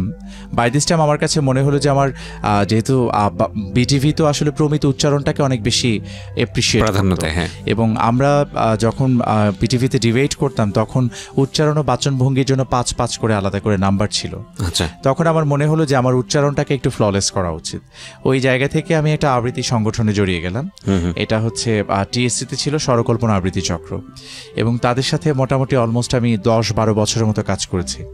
মানে এক নাগারে কাজ করেছিলাম 4-5 বছর। তারপরে হচ্ছে ওটা করতে যেয়ে যেটা হলো যে আবৃত্তির প্রতি একটা ন্যাক চলে আসলো। ডিবেটের পরে আমার দ্বিতীয় ভালোবাসা আবৃত্তি হয়ে গেল। আবৃত্তি করতে করতে একটা সময় পরে আমার কাছে মনে হলো আমি আমার জীবনের স্বপ্নটা হয়তো পেয়ে গেলাম। সেটা কি, আমার মনে হলো যে আমি মিডিয়াতে কাজ করব, কিন্তু আমি প্রিন্ট মিডিয়াতে কাজ করব না, ইলেকট্রনিক মিডিয়াতে কাজ করব। আমাকে by this time I was having lots of offers in different newspapers. কেন দিত আমি নিজেও জানি না। আমাকে বলতো যে আপনি আসেন, কন্ট্রিবিউটর হিসেবে কাজ করেন, বা আমাদের সাথে যুক্ত হন, সাংবাদিকতা করেন, আপনি ভালো করবেন। তা আমি বললাম যে প্রিন্ট মিডিয়াতে আমি কাজ করব না, কারণ আমার কাছে তখন ওই সময়টাতে আমার কাছে মনে হতো যে আমি একটা কাজ যদি করি সেটা যদি মানুষ দেখতেই না পেলো তাহলে সেটা কিসের কাজ। আর প্রিন্ট মিডিয়াতে লেখালেখি করে কাজটা বোঝানো বা দর্শকের কাছে পৌঁছানো আমার কাছে সেই সময়টাতে খুব টাফ মনে হয়, এখনো কঠিন। তখন আমার মেইনলি ড্রিমটা ছিল আমি নিউজ প্রেজেন্টার হব। ওকে, হ্যাঁ, নিউজ প্রেজেন্টার হব। তো আমি অডিশন দিয়ে বেড়াচ্ছিলাম রীতিমতো। 21 টিভি যখন রিওপেন হলো তখন গেলাম, একদম লাস্ট পর্যন্ত যে বাদ পড়ে গিয়েছিলাম। রক্তিম ত্রিপুরা ওর সামওয়ান এরকম একজন পড়েন, তিনি আমার সাথেই ছিলেন তখন। আমরা খুব শর্ট সিলেক্টেড কয়েকজন ছিলাম, 12 থেকে 14 জন। ওখান থেকে কয়েকজনকে যেন ফাইনালি নেওয়া হয়েছিল 6 জন। আমি একমাত্র ফ্রেশার ছিলাম ওখানে, আর বাকি সবারই মোটামুটি বাংলাদেশ বেতার বিভিন্ন জায়গায় কাজ করার এক্সপিরিয়েন্স ছিল। আচ্ছা, এনিওয়ে, তো ওখানে হলো না। একটা সময় পরে মানে সময় যাচ্ছে যাচ্ছে আমি দেখলাম যে নিউজ প্রেজেন্টেশনের জন্য আমি ডাক পেতাম না, শুধু উপস্থাপনার জন্য ডাক পেতাম। আচ্ছা, কখনো কখনো ধারা বর্ণনা, নেপথ্যে কণ্ঠ দেয়া, এই বিষয়গুলোর জন্য অনেক ডাক আসতো এবং আমি খুব এনজয় করতাম এগুলাতে। অ্যান্ড ট্রাস্ট মি, আমি যে সকল প্রডিউসারের সাথে ফ্রিল্যান্সিং এ সকল কাজ করেছি তারা মনে হয় কেউ আমাকে বলতে পারবে না তারা কখনো মানে আমি তাদের কাছ থেকে কখনো পেমেন্ট নিয়েছি, কখনোই বলতে পারবে না। আমি কাজটা করতাম একদম ভালোবাসা থেকে, মানে আমার মনে হতো যে কণ্ঠের খেলাটা একটু খেলি। এবং কখনো এমনও হতো যে স্টুডিওতে স্ক্রিপ্ট আমাকে ধরিয়ে দিয়ে প্রডিউসার ডিরেক্টর সব গান চলে গেছে, যে তুমি তোমার মতো পড়ে রেখে চলে যাও, আমরা পরে ওখান থেকে কেটে টেটেই করে নেব। তখন আমি আবার বিসিএস এর প্রিপারেশন নিচ্ছিলাম। বাই দিস টাইম আমার অনার্স কমপ্লিট। ওকে, অনার্স কমপ্লিট হয়ে যাওয়ার পরে যেটা হলো যে আমাদের ইউনিভার্সিটিতে ডিবেটারদের মধ্য থেকে কখনো প্রেসিডেন্ট পদটা দেওয়া হতো না। মানে আমাদের টিচারদের মধ্য থেকে কেউ একজন প্রেসিডেন্ট পদে থাকতেন, আর স্টুডেন্টদের মধ্য থেকে একজনকে জেনারেল সেক্রেটারি বানানো হতো। এটা কি মানে ডিবেট সংগঠন, জগন্নাথ বিশ্ববিদ্যালয় ডিবেটিং সোসাইটি যেটা। আচ্ছা, তা যখন এটা ইউনিভার্সিটি হিসেবে অ্যানাউন্সড হয়ে গেল কমপ্লিটলি, তখন নির্বাচনটা হবে এবং ছাত্রদের মধ্য থেকে প্রেসিডেন্টশিপ দেওয়া হবে। ওকে, এবং আমার খুব ভালো লাগার একটা বিষয়, আমি কতটুকু করতে পেরেছি পারিনি সেটা ভিন্ন বিষয়, কিন্তু আমি জগন্নাথ বিশ্ববিদ্যালয় ডিবেটিং সোসাইটির প্রথম প্রেসিডেন্ট ছিলাম। মানে বিশ্ববিদ্যালয় হওয়ার পরে যেটা ছিল আর কি, ওখানে ইলেক্টেড প্রেসিডেন্ট, আমাদের যে এক্সিকিউটিভ মেম্বার্স থাকি সবাই মিলে। তো সেই সময়টা আমার আসলে মানে সাংগঠনিক একটা পথ পাওয়ার চেয়ে আমার কাছে খুব গুরুত্বপূর্ণ ছিল যে আমার প্রথম পরিচয় আমি একজন বিতর্কী। আমার কাছে তখন মনে হতো যে আমার বিতর্কের জায়গাটার প্রতি আমি ফোকাস করব। এবং আমি কিন্তু আসলে নির্বাচনে দাঁড়াতেও চাইনি, আমাকে জোর করে দাঁড় করানো হয়েছিল। যাই হোক, এনিওয়ে পরবর্তীতে তারপর একটা বছর কাজ করে ওখান থেকে দেন চলে আসা মোটামুটি। এবং হয় কি, যারা সংগঠনে কাজ করে তাদের কিন্তু সংগঠনের প্রতি একটা ভালো লাগা ভালোবাসা থেকে ছেড়ে আসতে খুব কষ্ট হয়। তা আমি বাই দিস টাইম আমি আমার ড্রিম যেহেতু খুব ফ্লাকচুয়েট করছিল যে আসলে কি হব আমি, যখন অনার্স কমপ্লিট করে আমি মাস্টার্সে অ্যাডমিশন নিলাম তখন আমার মনে হলো যে আমি একজন জার্নালিস্ট হব, কিন্তু আমি রিজিয়নাল রিপ্রেজেন্টেটিভ হিসেবে বিভিন্ন ইন্টারন্যাশনাল কোনো কিছুতে কাজ করব, লাইক CNN, BBC এগুলোতে। এবং এগুলোর জন্য আমি নিজেকে I was just making myself, I was trying my level best to make myself perfect. এই জন্য আমি যেটা করলাম যে স্ট্যাটিস্টিক্সে অনার্স মাস্টার্সের পরে মানে মাস্টার্সে পড়ার সাথে সাথেই প্রেস ইনস্টিটিউট অফ বাংলাদেশ আছে, ওখানে জার্নালিজমে একটা পোস্ট গ্রাজুয়েশন ডিপ্লোমা করায় 1 ইয়ারের। আমি সেখানে অ্যাডমিশন নিয়ে নিলাম এবং সেটা আমি কমপ্লিটও করলাম ঠিক মতো, এবং রেজাল্টও ভালো ছিল। এটা হচ্ছে জার্নালিস্ট হতে চাওয়ার স্বপ্নের জন্য ওটা করতে চাওয়া। এবং করার পরে যেটা হলো, বাই দিস টাইম আমার ফ্যামিলির মানে আমার মা তখন অস্ট্রেলিয়াতে ছিলেন, আমার বড় আপু অস্ট্রেলিয়াতে থাকেন। তো ওরা দেখছে যে মিডিয়ার খুব বিচ্ছিন্ন বিচ্ছিন্ন কাজ করছি একটা প্রাইভেট ফার্মে, মানে আমার এক আন্টির একটা প্রাইভেট ফার্ম ছিল, ওখানেও আমি জব করছিলাম, মানে কোনোটাই আসলে যাচ্ছিল না। ওরা চাচ্ছিল আমাকে অস্ট্রেলিয়াতে নিতে, কিন্তু যেহেতু আমার 18 ইয়ার্সের চেয়ে বেশি বয়স হয়ে গেছে তখন আমাকে ওই ডিপেন্ডেন্ট হিসেবে আর নেওয়া যাচ্ছিল না। তখন আমাকে বলা হলো যে তুমি একটা জব এক্সপিরিয়েন্স নাও। আমি জব এক্সপিরিয়েন্স আমি পড়েছি স্ট্যাটিস্টিক্সে, কিন্তু জব এক্সপিরিয়েন্স আমি নিয়েছি মার্কেটিং এর। তো এটা আমার কোনোভাবে ম্যাচ করছিল না। দেন ওরা কোনোভাবে আর মানে দেশে থেকে যে মিডিয়ার কাজ, তারপরে হচ্ছে এরকম বিচ্ছিন্নভাবে কাজগুলো করাটাকে এপ্রিসিয়েট করছিল না। আমাকে একটা রীতিমতো মানে একটা ঝাড়ির মতোই দিল যে হয় বাংলাদেশে ডিগনিফাইড কিছু করো, নয়তো তুমি অস্ট্রেলিয়াতে চলে আসো। Now you facing the মানে reality of life, tough reality of life, exactly এটাকে বলে। এবং আমার somehow আমি জানি না, মানে আমার কখনোই বিদেশ ভালো লাগে না, কখনো না। আমি আজ পর্যন্ত যাই না। আমি গিয়েছি আমার দেখে মনে হয়েছে এত সুন্দর কেন, মানে সৌন্দর্য একটা সময় যে অসহনীয় হয়ে যায়, সেটা মানে আমি সুইজারল্যান্ডেও গিয়েছি, আমি দেখে ঠিক 2-3 ঘন্টা পরে আমার আর ভালো লাগে না, মানে একই, মানে এত সুন্দর কেন, মানে আমার কাছে কেন যদি মনে হয় যে বাংলাদেশের বাইরে আসলে কিছু নাই, মানে একদম গোড়া একটা অনুভূতি। আমি কখনো চেষ্টাই করিনি, 1-2 বার ভিসার জন্য বেশ কয়েকটা দেশে ট্রাই করেছিলাম, তো রিজেক্ট করে দিয়েছে। আমি খুব খুশি হয়েছি, যাক রিজেক্ট করে দিয়েছে আমাকে। প্রথম দিকে আমাকে খুব রিজেক্ট করতো আসলে, আমার ফ্যামিলি সবাই ভিসা পেত, একজনকে বাদ দিলে সেটা ছিলাম আমি, আমাকে দিত না। আমাকে কেন দিত না, এটা এমন হয়ে গেল, একটা ইয়ের মতো হয়ে, একটা মিথের মতো হয়ে গেল। তো আমি তাকে বললাম যে আমার বাবা অসুস্থ, আমি কোনোভাবেই যাব না। এটা বলার পরে আমি ঠিক সামহাও জানি না, ওনার সাথে যখন আমার সরাসরি দেখা হলো, উনি আমাকে জড়ায় ধরলেন, যে বললো যে এত ছোট একটা ছেলে তুমি এখনই বাবাকে এইভাবে ফিল করছো, আমার খুব লাগলো, অদ্ভুত লাগলো যে তুমি যেতে চাচ্ছ না। তারপর যে লাস্ট মোমেন্টে যেটা টিকিট ক্যান্সেল করে তো অনেক ড্যামারেজ দিতে হয়, আমার একটু লস টসও হলো। এনিওয়ে পরে আর যেতে পারলাম না, যাওয়া হলো না। তারপরের কনফারেন্সটা ছিল হচ্ছে নিউ ইয়র্কে, আচ্ছা, এবং সেটা আসার পর আমি খুব এক্সাইটেড, যাক আমেরিকা দিয়ে আমার শুরু হবে। তো পরে যেটা হলো, তখন আমার 3rd ইয়ার ফাইনাল পরীক্ষার রুটিন দিল, পরীক্ষার রুটিন, এক্সামের রুটিন দিল, এবং সেই রুটিন অনুযায়ী দেখা যাচ্ছে যে 20 দিনের যে কনফারেন্স আমি অ্যাটেন্ড করব, আমি যদি থাকি পরীক্ষা 3টা পরীক্ষা বাদ পড়ে যাবে। তো সামহাও সেটাও করা গেল না। দেন আমি অস্ট্রেলিয়াতে যাওয়ার জন্য, মানে সেই সময় আমার আপু বলছিল যে তোমার অস্ট্রেলিয়াতে পড়াশোনা খুব তাড়াতাড়ি শেষ হয়ে যায়, তোমাদের এখানে তো অনেক সেশন জ্যাম থাকে, তো তুমি এখনও চাইলে অস্ট্রেলিয়ার জন্যই ট্রাই করে ফেলো, 2 বছর কিছু হবে না, এটা অস্ট্রেলিয়াতে কাভার হয়ে যাবে। আমারও কি, এই যে খুব ইনডিসিশনে ভোগার একটা ফলাফল এটা। ও যখন বললো আমি রাজি হয়ে গেলাম, আমার স্ট্যাটিস্টিক্স আমার ভালো লাগছিল না। তখন আমি করলাম কি, অ্যাম্বাসি ফেস করলাম, অস্ট্রেলিয়ার অ্যাম্বাসিতে দাঁড়ালাম, এবং সেই সময় ওই অস্ট্রেলিয়ান অ্যাম্বাসিতে এক ভদ্রলোক এসছে, তিনি নাকি অস্ট্রেলিয়ার গোয়েন্দা কোনো একটা বিভাগে চাকরি করতেন, এবং সবাই বলা বলি করছিল আর কি বাইরে থেকে যে এই লোকের কাছে যে যাচ্ছে সেই রিজেক্ট হচ্ছে, কাউরে ভিসা দিচ্ছে না। এবং তখন আমি একদম 100% শিওর ছিলাম যে আমার রিজেক্ট হবে, ইন্টারভিউটা ওর কাছেই পড়বে। আচ্ছা, এবং আনফরচুনেটলি আমার ইন্টারভিউটা তার কাছেই পড়েছে, এবং সে যে আমাকে ডাকলো, অস্ট্রেলিয়ানরা যখন কথা বলে ওদের ঠিক 70 to 80% ভেতরে থাকে অ্যাকসেন্ট, ঠিক আমাদের মতো তো না, ইভেন ব্রিটিশদের মতো বলে না তারা। আমি জাস্ট আমার ইফতেক হাইরুলের ইফটা বুঝলাম আর ইসলামের নামটা বুঝলাম, তখন বুঝলাম যে আমাকে ডাকছে। আমি ওখানে গেলাম, he was asking several questions to me and I tried my level best to answer. আমার রেজাল্ট ভালো ছিল, জাস্ট আমাকে জিজ্ঞেস করছে যে why you are just willing to move at the mid of your study, তুমি to complete your study first and then go for Australia for your MBA course or masters course.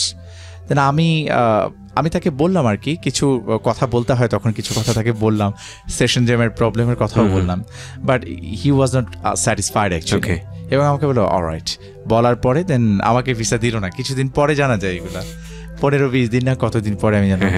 এই এত struggle, এই যে আমি যে পাচ্ছিলাম না, কারণ বলে না যে destiny has destined something for you. এখন আমি খুব বিশ্বাস করি এটা, আপনি পরিশ্রম ডেফিনেটলি করবেন, ভাগ্য সৃষ্টিকর্তার হাতে, সে সবকিছু লিখছে বসে। তো সেই জায়গা থেকে যখন হলো না ভিসা, আমি মানে একটা আমার পজিটিভ সাইনটা যেটা ছিল, আমি এত রিজেক্টেড হওয়ার পরে আমি ডিসঅ্যাপয়েন্টেড হতাম, কিন্তু আমি একদম ভেঙে পড়তাম না। আমার কখনোই আমার মনে হতো না যে আমার সব চলে গেছে, সব শেষ হয়ে গেছে, এরকম কখনোই মনে হয়নি। এটা কি খুব ন্যাচারালি হতো? ন্যাচারালি হতো, মানে আমার নাই, আমি নিজে কোনো একটা অবস্থানে নাই, কিন্তু আমি আমার আশপাশের লোকজনকে খুব বুস্ট আপ করতাম। বাই দ্য ওয়ে, আমি যে জায়গাটায় আসতে চাচ্ছিলাম সেটা হচ্ছে আপনার সিদ্ধান্ত নেওয়া যে আপনি কি করবেন, BCS করা বা অস্ট্রেলিয়াতে চলে যাওয়া, এরকম একটা জায়গা। যখন আমাকে অস্ট্রেলিয়া থেকে ওরা বললো যে বাইরের জন্য অ্যাপ্লাই করার জন্য, তখন আমার এর পাশাপাশি মা বললো, আবার আমার এক ব্রাদার ইন ল, তিনি বললো যে তুমি তো স্টুডেন্ট ভালো, তো why don't you sit for BCS examination. আমাকে এই কথাটা কয়েকবার বললো। আমি তখন পর্যন্ত জানতাম না BCS আসলে কি, I never had any idea. কারণ আমি ওই যে তখন CID দেখাতো না টিভিতে, লম্বা করে লোকটার কি যেন একটা নাম আমার নাম আমাকে জিজ্ঞেস করলো, আমি মাঝে মাঝে ভুলে যাই, আপনি নাম জিজ্ঞেস করলেন। লম্বা করে যারা দেখে CID তারা হয়তো বলতে পারবে, আমার কাছে খুব বোরিং লাগে কেন জানি, SCP সামথিং এরকম কিছু একটা বলে। তো এগুলা দেখে আমার খুব মজা লাগতো, কিন্তু আমি কাউকে জিজ্ঞেসও করতাম না যে কিভাবে CID তে যেতে হবে। আচ্ছা, কিন্তু আমার মনে প্রশ্ন আসতো যে এরকম হতে পারলে ভালো হতো। হ্যাঁ, এরকম আসতো। এক এক সময় এক একটা ভাবতাম। কখনো ওই যে বাংলা ফিল্ম দেখে যখন দেখতাম যে অর্ডার বলে জাজ কথা বলছেন, আমার জাজ হওয়ার খুব ইচ্ছা ছিল। আচ্ছা, একটা সময় পরে মনে হলো যে আমি তো খুব ভালো ডিবেট করতাম, আমি মনে হয় উকিল হলে খুব ভালো করতাম। হ্যাঁ, এটা আমারও ছিল পারসেপশন। তো এবং আমি যেটা যে ওকালতির যে চিত্রটা আসলে ফিল্মে আমরা যেটা দেখি, এটা বাস্তবে না। আমার বোন তো সুপ্রিম কোর্টের আইনজীবী, তো ও আমাকে যখন বললো যে আসলে চিত্রটা এটা না, তুমি যতটা এক্সাইটেড হচ্ছ, আমার যে কি ভীষণ পরিমাণ মন খারাপ হলো। আমি নিজের চোখে দেখার পর খুবই ডিমোটিভেটেড হয়েছি, যে আমি ভাবছিলাম দুপক্ষ যুদ্ধ হবে, একটা পুরো ড্রামা হবে ওখানে, তারপরে উইন করবে যার যতটা বেশি লজিক থাকবে তাকে সাপোর্ট করবে। Ultimately scenario is different. কিছুই না। হ্যাঁ, তো আমার ভীষণ মন খারাপ হলো এটা নিয়ে। তারপর বাই দিস টাইম যখন আমাকে ওটা বললো, তখন আমি বিসিএস এর বই কেনার জন্য নীলক্ষেতে গেলাম। আচ্ছা, নীলক্ষেতে যে আমার এখনো খেয়াল আছে, অ্যাসিউরেন্স সিরিজের কিছু বই একসাথে কিনে ফেললাম, কারেন্ট ওয়ার্ল্ড, কারেন্ট অ্যাফেয়ার্স অনেকগুলা কিনলাম। কেনার পরে বিসিএস এর পড়াটা একটু ঝামেলাপূর্ণ। মানে ঝামেলাপূর্ণ হচ্ছে বিসিএস এর চান্স পাওয়ার জন্য খুব মেধাবী, মানে অনেক মেধাবী হতে হবে আমি সেটা বলছি না, মেধাবীরা তো ডেফিনেটলি ওয়েলকামড, কিন্তু যেটা হয় যে অনেক বেশি ইন্ডাস্ট্রিয়াস হতে হয়, অনেক পরিশ্রমী হতে হয়। সেই পরিশ্রমটা অনেকে করতে পারে না, এটা খুব কষ্ট হয়ে যায়। আমি পারিনি। তো যেটা হলো, আপনার সামনে জলজান্ত এক্সাম্পল বসে আছে। ওকে, 30তম বিসিএস দিয়ে আমি শুরু করি মেইনলি। আমি যখন জানা শুরু করলাম যে 30তম বিসিএস যখন দিতে গেলাম, তখন হচ্ছে প্রিলি দিলাম, প্রিলি দিয়ে প্রিলি হয়ে গেল। ওকে, তারপর রিটেন দিলাম, রিটেনও হয়ে গেল। ওকে, তখন পর্যন্ত আমি কিন্তু সিরিয়াস না, আমি জাস্ট পরীক্ষা দিতে হয় এই জন্য দিচ্ছি। সিরিয়াস না বলতে মানে পড়ালেখা তো করেছি, কিন্তু সেই সেন্স থেকে যে একটা ন্যাক থাকা যে আমার এটা হতেই হবে, কারণ তখন পর্যন্ত আমি ফ্লোতে থেকে আসলে বুঝতে পারছি না জিনিসটা কি, বিষয়গুলো আমার কাছে ক্লিয়ার না। এবং আমি তখন কোচিং করিনি, আমার যেহেতু কোনো আইডিয়া নাই, এবং আমার ফ্যামিলিতে যেহেতু কেউ ছিল না, যেহেতু আমার ফ্যামিলিতে বিজনেস ঘরানাটা ছিল আর এই চাকরিজীবীর ঘরানাটা একটু কম, সেই পার্সপেক্টিভ থেকে ক্লিয়ার ছিল না। তো ভাইভাতে যখন গেলাম, ভাইভাতে মানে অনেক পড়েছি আর কি বিভিন্ন জায়গায়। চয়েস কি ছিল? আমার ফার্স্ট চয়েস ছিল পুলিশ ক্যাডার। 30-এ ফার্স্ট চয়েস পুলিশ ক্যাডার ছিল। আচ্ছা, আর এটা বুঝে শুনে দিয়েছিলেন, ওই সিআইডি হতে চাই, বুঝে শুনে, ওই ড্রিম অবচেতন মনে যেটা কাজ করেছে। আর ইউনিফর্মটার প্রতি আমার একটা ভালো লাগা আছে, যে you are wearing uniform, it gives you a different vibe. তো সেই জায়গা থেকে আমার কাছে মনে হলো যে হ্যাঁ, পুলিশ ফার্স্ট চয়েস থাক। সেকেন্ড চয়েস তখন ছিল আমার অ্যাডমিনিস্ট্রেশন, থার্ড ছিল পসিবলি কাস্টমস, আর পরেরগুলো এখন আর খেয়াল নাই। আচ্ছা, ওখানে দেওয়ার পরে যেটা হলো, আমি যে বোর্ডে পড়েছিলাম, ওই বোর্ডে আমি যখন ঢুকতে গেলাম, জি অনেক পড়েছি যে ইন্টারভিউর সময় অনেক রকমের সিচুয়েশন অ্যারাইজ করে, ওগুলা স্মার্টলি ফেস করতে হয়। তা আমি নিজে যেই ফেস করলাম। কীরকম? আমি মাত্র দরজাটা খুললাম, ঢুকবো, ইন্টারভিউ বোর্ডে যিনি চেয়ারম্যান স্যার ছিলেন, তিনি আমাকে বললেন যে আপনি বের হয়ে যান। ঢোকা মাত্রই? হ্যাঁ, আমাকে ঢুকতেই দিল না। আমি জাস্ট একটা পা দিয়ে, দরজাগুলো খুব শক্ত থাকে, ওকে, আপনাদের এই যে এই ডোরগুলোর মধ্যে খুব শক্ত, যে অনেক প্রেসার দিয়ে খুলতে হয়। আচ্ছা, প্রেসার দিয়ে খুলে আমি জাস্ট ঢুকতে, may I come in sir, আমি এটা জাস্ট বলেছি, সাথে সাথে আমাকে বলেছে আপনি ঢুকবেন না। তা আমি জাস্ট বাই দিস টাইম যেটা হয় যে রুমটার ভিতরে একটা টেবিল থাকে, টেবিলের এখানে 3 জন বসে থাকেন, আর সামনে টেবিলের সামনে আরেকটা চেয়ার থাকে, যেখানে পরীক্ষার্থী যে বসবে আর কি। তা আমি দেখলাম যে আমার ওই অতটুকুই, যেটা চোখের উপযোজন ক্ষমতা বা দিনে তো দৃষ্টির ক্ষমতার কারণে যতটুকু আমি দেখতে পারলাম যে একটা টেবিল, 3টা চেয়ার, ওখানে ওনারা বসে আছেন। আমাকে যখন বের হয়ে যেতে বললো, আমি না কনফিউজড হয়ে গেলাম। অফকোর্স, সেটাই হবে, আমি কি আসলে ঢুকবো নাকি ঢুকবো না। এখন আমাকে তো ওনার অর্ডার তো মানতে হবে, নিশ্চয়ই কোনো একটা কিছু আছে। এখন উনি আমাকে বলছিলেন যে আমি আমার লোককে ডাকবো। উনি ওনার লোককে ডাকলেন, ওনার লোককে ডাকার পরে ওনার লোক ঢুকলো, ঢোকার পরে ঠিক 2 মিনিট পরে আমাকে আবার ডাকা হলো। ওকে, 2 মিনিট পরে আমি ঢুকে যেয়ে দেখলাম যে চেয়ারটা যেখানে ছিল আমারটা, মানে যেখানে আমি বসবো, সেই চেয়ারটা সেই জায়গাতে আর নাই। সেই চেয়ারটা অনেক দূরে চলে গেছে, মানে একদম রুমের এক প্রান্ত থেকে আরেক প্রান্ত। আমি জানি না, এটা হয়তো ওয়ান সর্ট অফ টেকনিক্স পরীক্ষার আগে। তো ওনারা আমাকে প্রশ্ন করছিলেন ওই দূর থেকে, এবং আমি আনসার দিচ্ছিলাম। ওকে, তো যাই হোক, ইন্টারভিউটা দিলাম, ভালো মন্দর মিশেলে একটা ইন্টারভিউ হয়েছিল, কিন্তু আমার 30তমতে আমি ভাইভাতে ডিসকোয়ালিফাই করি। আমার হয়নি। আমারটা খুব হরিবল ছিল, এবং কোথাও বলা যাবে না মিডিয়াতে, বললে সমস্যা হয়ে যাবে অনেকের। সো এটা বলবো না, বাট জীবনে যদি কোনোদিন লিখি তাহলে হয়তো বা থাকবে সেটার মধ্যে, লাইফ স্টোরির মধ্যে। ওকে, হ্যাঁ। পরে 30তম, যেটা আমাদের সময় বিসিএস এর গতিটা আসলে খুব বেড়ে গেল। 30তম দিতে দিতে আমার যেটা হয়ে গেল, আমার মানে আমি খুব ডিটারমাইন্ড হয়ে গেলাম যে আমাকে মানে ফার্স্ট ক্লাস গেজেটেড অফিসার হতেই হবে। ওকে। এবং আমার তখন এমন হলো যে আমার এটা ছাড়া আর কিছু দিয়ে আমাকে কেউ পোষাতে পারবে না, মানে আমার একটা স্বপ্ন হয়ে গেল এটা তখন। ওকে। এবং মনে হলো যে আলটিমেটলি আমি হয়তো আমার ড্রিমটাকে খুঁজে পেলাম। এবং মানে I can't explain you, like by this time যেটা হলো যে 30তম BCS এর ভাইবাটা যখন দিচ্ছিলাম আমাদের 31তমের আবার প্রিলি রিটার্ন হয়ে গেল, আচ্ছা। যেহেতু গতিটা ফাস্ট ছিল আর যেহেতু আমরা খুব প্রিপেয়ার থাকতাম তখন ওই পরীক্ষাটা আবার আমার দুর্দান্ত রকমের ভালো হয়েছে। আচ্ছা। প্রিলি রিটার্ন দুটাই ভালো হয়েছিল। হওয়ার পরে দেন আমার এবার ফার্স্ট চয়েস থাকলো ফরেন ক্যাডার, সেকেন্ড চয়েস আসলো অ্যাডমিনিস্ট্রেশন, থার্ড চয়েস আসলো পুলিশ। ওকে। আমি তো ধরে নিয়েছিলাম যে 30তম আমার পুলিশ হয়েই যাবে। আচ্ছা। তো 31তমতে যখন আমি ভাইবা ফেস করতে যাই, ex IG prison Liaquat Ali Khan স্যারের বোর্ডে ছিলাম আমি। ওকে। তো উনি আমাকে জিজ্ঞেস করলেন যে ঢোকার পরপরই, মানে এটা করেন আর কি, ওনাদের একটা চেষ্টা থাকে যে একজন কি বলে পরীক্ষার্থীকে একটু নার্ভাস করে দেই যে কি হয়, সে কিভাবে ফেস করে। আমাকে প্রথমেই বললো যে 30তম রেজাল্ট কি, 30তম BCS। তা আমি বললাম যে 30তম BCS স্যার ভাইভাতে কোয়ালিফাই করতে পারিনি। বলে আপনি 30তমতে ভাইভাতে কোয়ালিফাই করতে পারেননি, মানে কিছু প্রথম কয়েকটা ফ্যামিলিয়ার কোয়েশ্চেন্স করে একটু ইজি করে দিয়ে দেন এই প্রশ্নটাতে চলে আসলো হঠাৎ করে, আপনি কোয়ালিফাই করতে পারেন নাই, আবার 31তমতে সে ফরেন ক্যাডারকে ফার্স্ট চয়েস দিয়েছেন, আপনার তো রীতিমতো দুঃসাহস।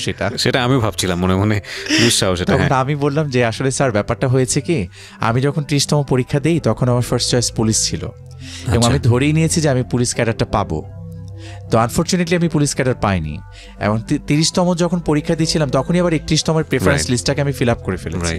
এবং যেহেতু আমি ধরে নিয়েছি আমি পুলিশ ক্যাডার পাবো, 31তমতে আমি পুলিশ ক্যাডারের উপরে কোন ক্যাডারটা আছে সেটা দেখতে চেয়েছিলাম।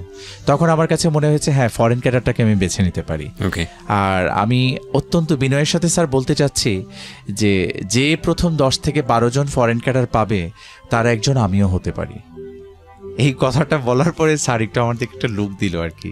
লুক দেওয়ার পরে আমাকে বললো যে তুমি ইংলিশে কথা বলতে পারো। আমি একটু মনে মনে ভিতরে ভিতরে হাসছিলাম। ফরেন ক্যাডারটা দেওয়ার পিছনে আমার একটা রিজন ছিল এটা, I wanted to show my that ক্যালিভার, that part of efficiency, so that তারা বুঝতে পারে যে ছেলেটার ইংলিশ একটু দখল আছে। এখানে এগুলা সামহাও আপনি তো চাইবেন যে আপনার জায়গা থেকে আপনার ইন্টারভিউটা এমন হোক যে কারণে আপনার বোর্ড মেম্বার্স আপনার উপরে প্লিজ থাকুক। তো আমার মধ্যে সেই ব্যাপারটাও কাজ করছিল যে ফরেন ক্যাডারটাকে আমি ফার্স্ট চয়েস দিলে সেক্ষেত্রে আমাকে কিছু questions I will definitely face in English এবং আমার একটু কথা বলার সুযোগ থাকবে এবং সেই জায়গা থেকে হতে পারে যে আমি ফরেন ক্যাডার না পেলেও একটা ক্যাডার আমি পাবো। ওই জায়গা থেকেই যখন আমাকে বললো যে আমাদের ফরেন পলিসি ইংলিশে বলার জন্য, দেন আই স্টার্টেড স্পিকিং। কথা বলার পরে স্যাররা খুব খুশি হচ্ছিলেন, আমি বুঝতে পারছিলাম। এবং এরপরে আমাকে হিউমিলেট করার মতো বা আমাকে ডাউন ট্রোডন করার মতো কোনো ধরনের কোয়েশ্চেন আমাকে আর করা হয়নি।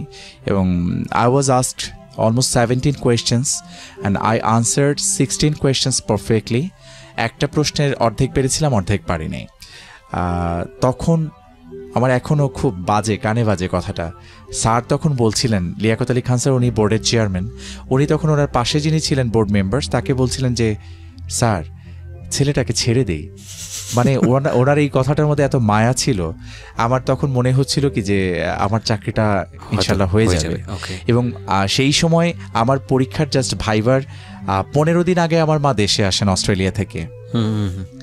আমার হচ্ছে একটু নিট অ্যান্ড ক্লিন না থাকলে মানে আমি পড়তে পারতাম না, একটু গোছানো না থাকলে। সবসময় যদি এখন আর ঠিক ওই ব্যাপারটা নাই।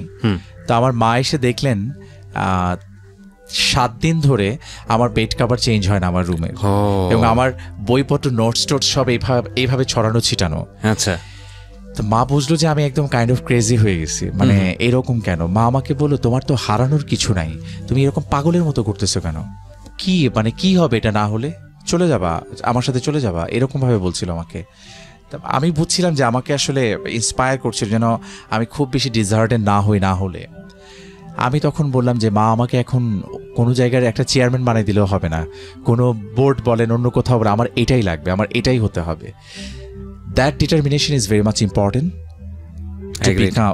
To touch your dream.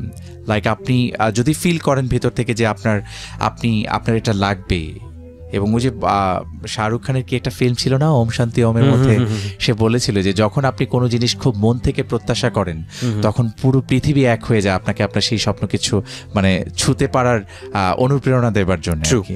তো সেই রকম একটা বিষয় লাইক আপনি ভিতর থেকে যদি ফিল করেন। এবং থার্ড, আমি খুব খেটেছিলাম আজকে এই এপিসোডটি স্পেশালি যারা বিসিএস এর প্রিপারেশন নিচ্ছেন তাদের জন্য ডেডিকেট করা হলো। আর যে বিষয়টা ইসে আমার যেটা মনে হয়েছে যে আমি খুব পরিশ্রম করেছি, এটা কোনো ব্যত্যয় নেই। অনেকে হয়তো অনেক মেধাবী হতে পারেন, তাদের পরিশ্রম হয়তো অনেক কম করতে হয়েছে, কিন্তু আমি অনেক খেটেছি। আমি খাটা পরবর্তী ফলাফলটাই ছিল যে আমার পুলিশ ক্যাডারে মানে জয়েন করতে পারে। এবং আমি 31তম বিসিএস ব্যাচ পরেরটাতেই। এবং আমি নিজেকে খুব প্রিভিলেজ ফিল করি এই জন্যে, কারণ আমি মনে করি যে সৃষ্টিকর্তা খুব বেছে বেছে মানুষজনকে এই সুযোগটা দেয়, পুলিশ অফিসার হওয়ার সুযোগটা। কারণ এটা হচ্ছে এমন একটা জায়গা যে জায়গা থেকে আপনি প্রান্তিক পর্যায় পর্যন্ত মুহূর্তে সেবা পৌঁছে দিতে পারবেন। অসাধারণ কাজ করার সুযোগ আছে। অসাধারণ কাজ। আমার কিছু ফ্রেন্ড আছে, কান্না দেখবেন, হাসি দেখবেন, আপনাকে এসে জড়িয়ে ধরবে। মানে আমার এই লাইফে এত বেশি প্রান্তিক পর্যায়ের মানুষ এসে আমাকে ভিক্ষা করেন, ভিখারিনী। তিনি আমার কনস্টেবল, মানে আমার যিনি অর্ডারলি, যিনি বডিগার্ড হিসেবে আছেন, তাকে দেখে ভয় পাচ্ছেন কিন্তু আমাকে এসে জড়ায় ধরছেন। মানে আই রিয়েলি লাভড ইট। আমাকে জড়ায় ধরে চুমু খাচ্ছেন, কান্না করছেন। এবং এই গল্পটা একটু দীর্ঘায়িত হবে, আমরা ধারাবাহিকভাবেই যাব। আপনার রেজাল্ট আসলো, তারপরে কি হলো? রেজাল্ট যখন আসলো, রেজাল্ট আসার পরে যেটা হয় কি, সেই দিন তো সবাই আসলে দেখতে থাকে, ট্রাই করতে থাকে। তখন আমি ছিলাম তখন একটা প্রাইভেট চ্যানেলে, আমি তখন আবার ওখানে নিউজ প্রেজেন্টার হিসেবে জয়েন করি। বিসিএস দেওয়ার পরে, ভাইবা দেওয়ার পরে আমার 3 মাস রেজাল্ট হতে সময় লাগবে, 3-4 মাস। আই ওয়াজ জাস্ট ওয়েটিং যে কি একটা করা যায়। তখন মনে হলো যে একটা চ্যানেল, তখন তারা news presenter, they were seeking for some news presenters. আমি এবার ওখানে অডিশন দিয়ে ফার্স্ট হলাম। তো ওখানে আমি চাকরিটা করছিলাম। আমি এবার কন্ডিশন দিয়েছি যে আমার বিসিএস হয়ে গেলে আমি কুইট করবো এখান থেকে। ওনারা রাজি হয়েছেন। আমি বাই দিস টাইম আমার ভাইকে বললাম, আমার বোনকে বললাম যে আমার রেজাল্টটা একটু দেখো কি অবস্থা। তখন বাংলা ল্যাঙ্গুয়েজটা বোঝা যায় না ওই সময়, দেখতে একটু হিব্রু টাইপের ল্যাঙ্গুয়েজের মতো আসে আর কি, ফন্ট চেঞ্জ হয়ে যাওয়ার কারণে এই প্রবলেমটা হয়। তা একদিকে আমার ভাইয়া বলতেছে তোমার পুলিশ ক্যাডার হয়েছে, আমার বোন বলতেছে যে হয় নাই। আমি জাস্ট ওকে বললাম যে তুমি কিছুই দেখো না, যেহেতু তুমি এত কিছু দেখতে পারবা না, তুমি জাস্ট দেখো যে আমার রোলটা 2বার আসছে কিনা। মানে প্রথমবার দেয় কারা পাস করেছে, এটা দেয়। পাস করার পরে হচ্ছে সেকেন্ড টাইম দেয় যে কাদের জব হয়েছে বিভিন্ন অনুযায়ী। তা আমার বোন আমাকে বললো কি যে তোমার রোল তো একবারই দেখছি। আমি আমার ভাইয়ারটা বিশ্বাস করছি না। আচ্ছা, আমার চোখ দিয়ে টপ টপ করে পানি পড়ছে। I was in vehicle. আমি মনে মনে বললাম যে ইয়াহু টাইপের কিছু একটা করে না মানুষ, like that, like as I trust my dream. ব্যাপারটা এরকম। তো অন্যরকম ভালো লাগা। সেদিন রাতেই আবার মা চলে গিয়েছিলেন আমাদের গ্রামের বাড়ি নারায়ণগঞ্জ। ভাইয়া আমাকে নিয়ে মাকে সালাম করাতে নিয়ে গেলেন, মায়ের কাছে গেলাম আর কি। আমার বাবা তখন বেঁচে নাই। মা খুব হ্যাপি হয়েছিলেন। হ্যাঁ, তো এই তো ভালো লাগাটা। তারপর তো ট্রেনিংয়ে চলে যাওয়া। ট্রেনিংটা খুব হার্ড হয় আমাদের। আচ্ছা, সারদা যেটা করে যে আমাদের একদম ফিটনেসটার প্রতি সবচেয়ে বেশি প্রথমে অ্যাটেনশন দেয়, আস্তে আস্তে করে তারপরে হচ্ছে গড়ে ওঠার পরে দেন 1 বছর শেষ করার পরে আমরা বের হয়ে আসি। ওখানে কি 1 বছর পর আবার পরীক্ষা দিতে হয় এরকম কোনো কিছু? না, 1 বছর পরে পরীক্ষা তো হয় একটা, যে আমাদের আরেকটা মাস্টার্স করতে হয়েছে ওখানে, master of police science under Rajshahi university. We are lucky enough যে আমার ভাল লাগে যে আমার 3টা মাস্টার্স। তো এরকম যেটা হয়, ওটা করার পরে দেন ওখান থেকে আবার 6 মাসের জন্য আমাদের বাস্তব প্রশিক্ষণের জন্য পাঠানো হয়। আচ্ছা, দেন আমাদের পোস্টিং হয় আর কি। প্রথম পোস্টিং হয় ঢাকা মেট্রোপলিটন পুলিশে, ডিএমপিতে। হ্যাঁ, আমি একদম স্টেপ বাই স্টেপ যেতে চাই, কজ আমি জানি যে এত ইন ডিটেইলি আমার ক্যারিয়ারে কখনো আমি শুনিনি, আমি রেডিও টেলিভিশনেও পাইনি যে একজন পুলিশের লাইফ স্টাইল কী হতে পারে। বা আপনার পক্ষ থেকে, আমরা তো জানি যে গভর্নমেন্টের একটা লিমিটেশন আছে, যতটুকু বলা সম্ভব মানুষকে ইন্সপায়ার করার জন্য। And you face lot of আমার কাছে যেটা মনে হয়, আমি প্রিয় শ্রোতা এখানে আপনাদেরকে একটু হেল্প করার জন্য বলছি। ওনার আইডিতে যদি আপনারা ফলো করেন তাহলে দেখবেন যে বাংলাদেশের ঢাকা শহরে খুব রিসেন্টলি লাস্ট 6 মান্থে যত ধরনের, বিশেষ করে যাত্রাবাড়ি থানা এরিয়াতে যত ধরনের আলোচিত সমালোচিত ঘটনা ঘটেছে এবং যেগুলোর কেস ফাইল হয়েছে, যত দ্রুত সমাধান হয়েছে সেখানে এই ভদ্রলোকের অনেক বড় কন্ট্রিবিউশন ছিল, এবং এই জন্যই বলি যে ওনার ফ্যান ফলোয়ার সংখ্যা এত বেশি কেন। যাই হোক, আমি একটু ধারাবাহিকভাবে যেতে চাই যে আপনি কুমিল্লার কথা বলছিলেন এবং তারপরে আপনি কুমিল্লা থেকে আমাদের এই বাস্তব প্রশিক্ষণটা শেষ করার পরে আমাদের যেটা হলো যে ঢাকা মেট্রোপলিটন পুলিশে জয়েন করলাম। ওখানে আমি এসসি মিডিয়া অ্যান্ড পিআর হিসেবে ছিলাম, মিডিয়া অ্যান্ড পাবলিক রিলেশনস। আমার কোনো একজন ব্যাচমেট আমাদের DC media and public relations sir যিনি ছিলেন, ডিসি মিডিয়া স্যার আমার প্রথম বস মাসুদ স্যার, মানে আনুষ্ঠানিকভাবে প্রথম বস। কারণ যখন বাস্তব প্রশিক্ষণে যাই তখন আমার আরেকজন বস ছিলেন, ওখানকার এসপি স্যার ছিলেন টুটুল চক্রবর্তী স্যার তখন কুমিল্লার। তো মাসুদ স্যারকে কেউ একজন বলে দেয় যে ওর জার্নালিজমের একটা পোস্ট গ্রাজুয়েশন করা আছে, ওকে যদি মিডিয়া অ্যান্ড পিআরে আনা হয় ও ভালো করবে। আচ্ছা, তো এনিওয়ে আমি কাজ করে মজা পেয়েছি ওখানে, এবং আমার কাছে পোস্টিং প্লেসটা আসলে কখনোই মুখ্য ছিল না। আমার কাছে মনে হয়েছে যে আপনি in every phases in every places you can work, আপনার শুধু কাজ করার ন্যাকটা থাকতে হবে। এবং ওখানে যেটা হয়েছে যে বাংলাদেশে যত রিনাউন্ড জার্নালিস্ট যারা আছেন তারা আমাদের এখানে আসতেন, এবং তাদের সাথে একটা র্যাপও হয়ে যায়, এবং তাদের সাথে চমৎকার একটা সম্পর্ক, বন্ধুত্বপূর্ণ সম্পর্ক, প্রফেশনাল পেশাদারি একটা সম্পর্কের জায়গা তৈরি হয়েছিল ওখান থেকে। এবং অনেক বলার, যেহেতু আমি ওই আগে থেকেই উপস্থাপনা করতাম, ধারা বর্ণনা করতাম, বাই দিস টাইম আমার ডিপার্টমেন্টও এটা জেনে গেল। জেনে যাওয়ার পরে যেটা হলো যে আমাদের যত রাষ্ট্রীয় প্রোগ্রামগুলো হওয়া শুরু করলো সেগুলোতে হচ্ছে আমার ডাক পড়া শুরু হলো। এবং আমি আসলে গর্ববোধ করি এটা নিয়ে যে মাননীয় প্রধানমন্ত্রীর যে প্রোগ্রামগুলো হয় সেই প্রোগ্রামগুলোতে আসলে যখন ডাক পাই অনেক সিনিয়র স্যারদের সাথে, আমাকেও যখন একজন ধারাভাষ্যকার হিসেবে ডেকে নিয়ে যায়, আমার তখন খুব ভালো লাগে যে লাইক কাজগুলো করতে পারছি। আর যেটা হয় যে যেহেতু ছোটবেলা থেকে আমার ক্যামেরা ভীতিটা নাই, ক্যামেরা ফ্রেন্ডলি ছিলাম, বিটিভিতে পারফর্ম করেছি, বিভিন্ন চ্যানেলে পারফর্ম করেছি, সেই ক্ষেত্রে আমার একটা বিষয় ছোটবেলা থেকে আসলে মিস করে এসেছিলাম। আমি হচ্ছে শুধুমাত্র নাচ ছাড়া, ডান্স ছাড়া এমন কোনো ক্ষেত্র সাংস্কৃতিক অঙ্গনে ছিল না যেটাতে আমার পদচারণা ছিল না। আমি সব জায়গাতেই গিয়েছিলাম, এবং আমার মোটামুটি 250-র মতো অ্যাওয়ার্ডস আছে বিভিন্ন, মানে জাতীয়, বিভাগীয়। আমি 2 টাইমস গোল্ড মেডেলিস্ট আবৃত্তির ক্ষেত্রে, ন্যাশনাল অ্যাওয়ার্ড আছে আমার। আর হচ্ছে বিতর্কের ক্ষেত্রে আমি 2005-এ সারা বাংলাদেশে বেস্ট পাবলিক স্পিকার হয়েছিলাম। আর তারপরে হচ্ছে 2009-এ ইংলিশ বিতর্কে আমার একটা অ্যাচিভমেন্ট ছিল, সেটা খুব রিমার্কেবল না, বাট আমার কাছে এটা আসলে খুব অন্যরকম একটা বিষয় ছিল। তো এই বিষয়গুলা, মানে এগুলা করতে করতেই তো ওই জায়গাটায় আসা। তো ডিলিংসের জায়গাটা আমার আমি খুব লুসিড ল্যাঙ্গুয়েজে কথা বলতে পছন্দ করি, এবং খুব সহজবোধ্য, যতটুকু বলা যেতে পারে ততটুকুই বলতাম। মনে হতো যে যতটুকু বলা যায় না এর পরের বাইরে হলে আমি তখনই বলে দিতাম I am not the right person to talk about that thing. আপনি যদি আমার সিনিয়র অফিসিয়ালসের কাছে যান, দ্যাট উইল বি বেটার। কিছু জায়গাতে আমি তখন এই পলিসিটা, এবং এটা সব জায়গাতেই আপনার হবে, আপনার প্রত্যেকটা জায়গাতেই পিআরটা কিন্তু এভাবেই ইসে হয়। ওই জায়গাটাতে যেটা হলো যে একটা দারুণ র্যাপও হলো, ওখানে কাজ করলাম। কাজ করতে করতে বাই দিস টাইম আমাদের আবার বুনিয়াদী প্রশিক্ষণ হয়। আচ্ছা, এসি মিডিয়ান পিআর হিসেবে থেকে আমাদের তো মেইনলি বিভিন্ন থানার যে সমস্যাগুলো, ফেসবুকে ডিএমপির যে ফেসবুক পেজটা চলতো তখন, সেই পেজটা আবার চালাতাম আমি তখন। আচ্ছা, মানে সবার সাথে কথাবার্তা বলা, তখন যে মজার স্কুল, ওদের সাথে এখন আমার খুব ভালো অ্যাসোসিয়েশন, আমি ওদের সাথে কাজ করি এখন। আরিয়ানদের যে গ্রুপটা, ওদের একটা ঘটনা ঘটে গেল অ্যারেস্ট হওয়ার ব্যাপারে, ওটা নিয়ে সোশ্যাল মিডিয়াতে খুব ইসে হচ্ছিল। এটা ওদের জায়গা থেকে ওদের একটু গ্যাপ ছিল, মানে in good faith they try to do something, কিন্তু যেহেতু একটা নিয়ম কানুন অনুযায়ী সবকিছু আগায়, ওই সেই নিয়ম কানুনের জায়গাটাতে একটু গ্যাপ থাকার কারণে, বাট আমরা পরবর্তীতে we understood it that they were they did the work in good faith. এই জিনিসটা যখন আমাদের কাছে মনে হয়েছে, তখন আমি আমার সিনিয়র স্যারদের কাছে যে ঘন্টার পর ঘন্টা দাঁড়িয়ে থেকেছিলাম যে স্যার ওরা তো এরকম হয়েছে, ভুল একটা করে ফেলেছে স্যার, কিন্তু ব্যাপারটা এই যে তারা আসলে এরকম করতে চায়নি।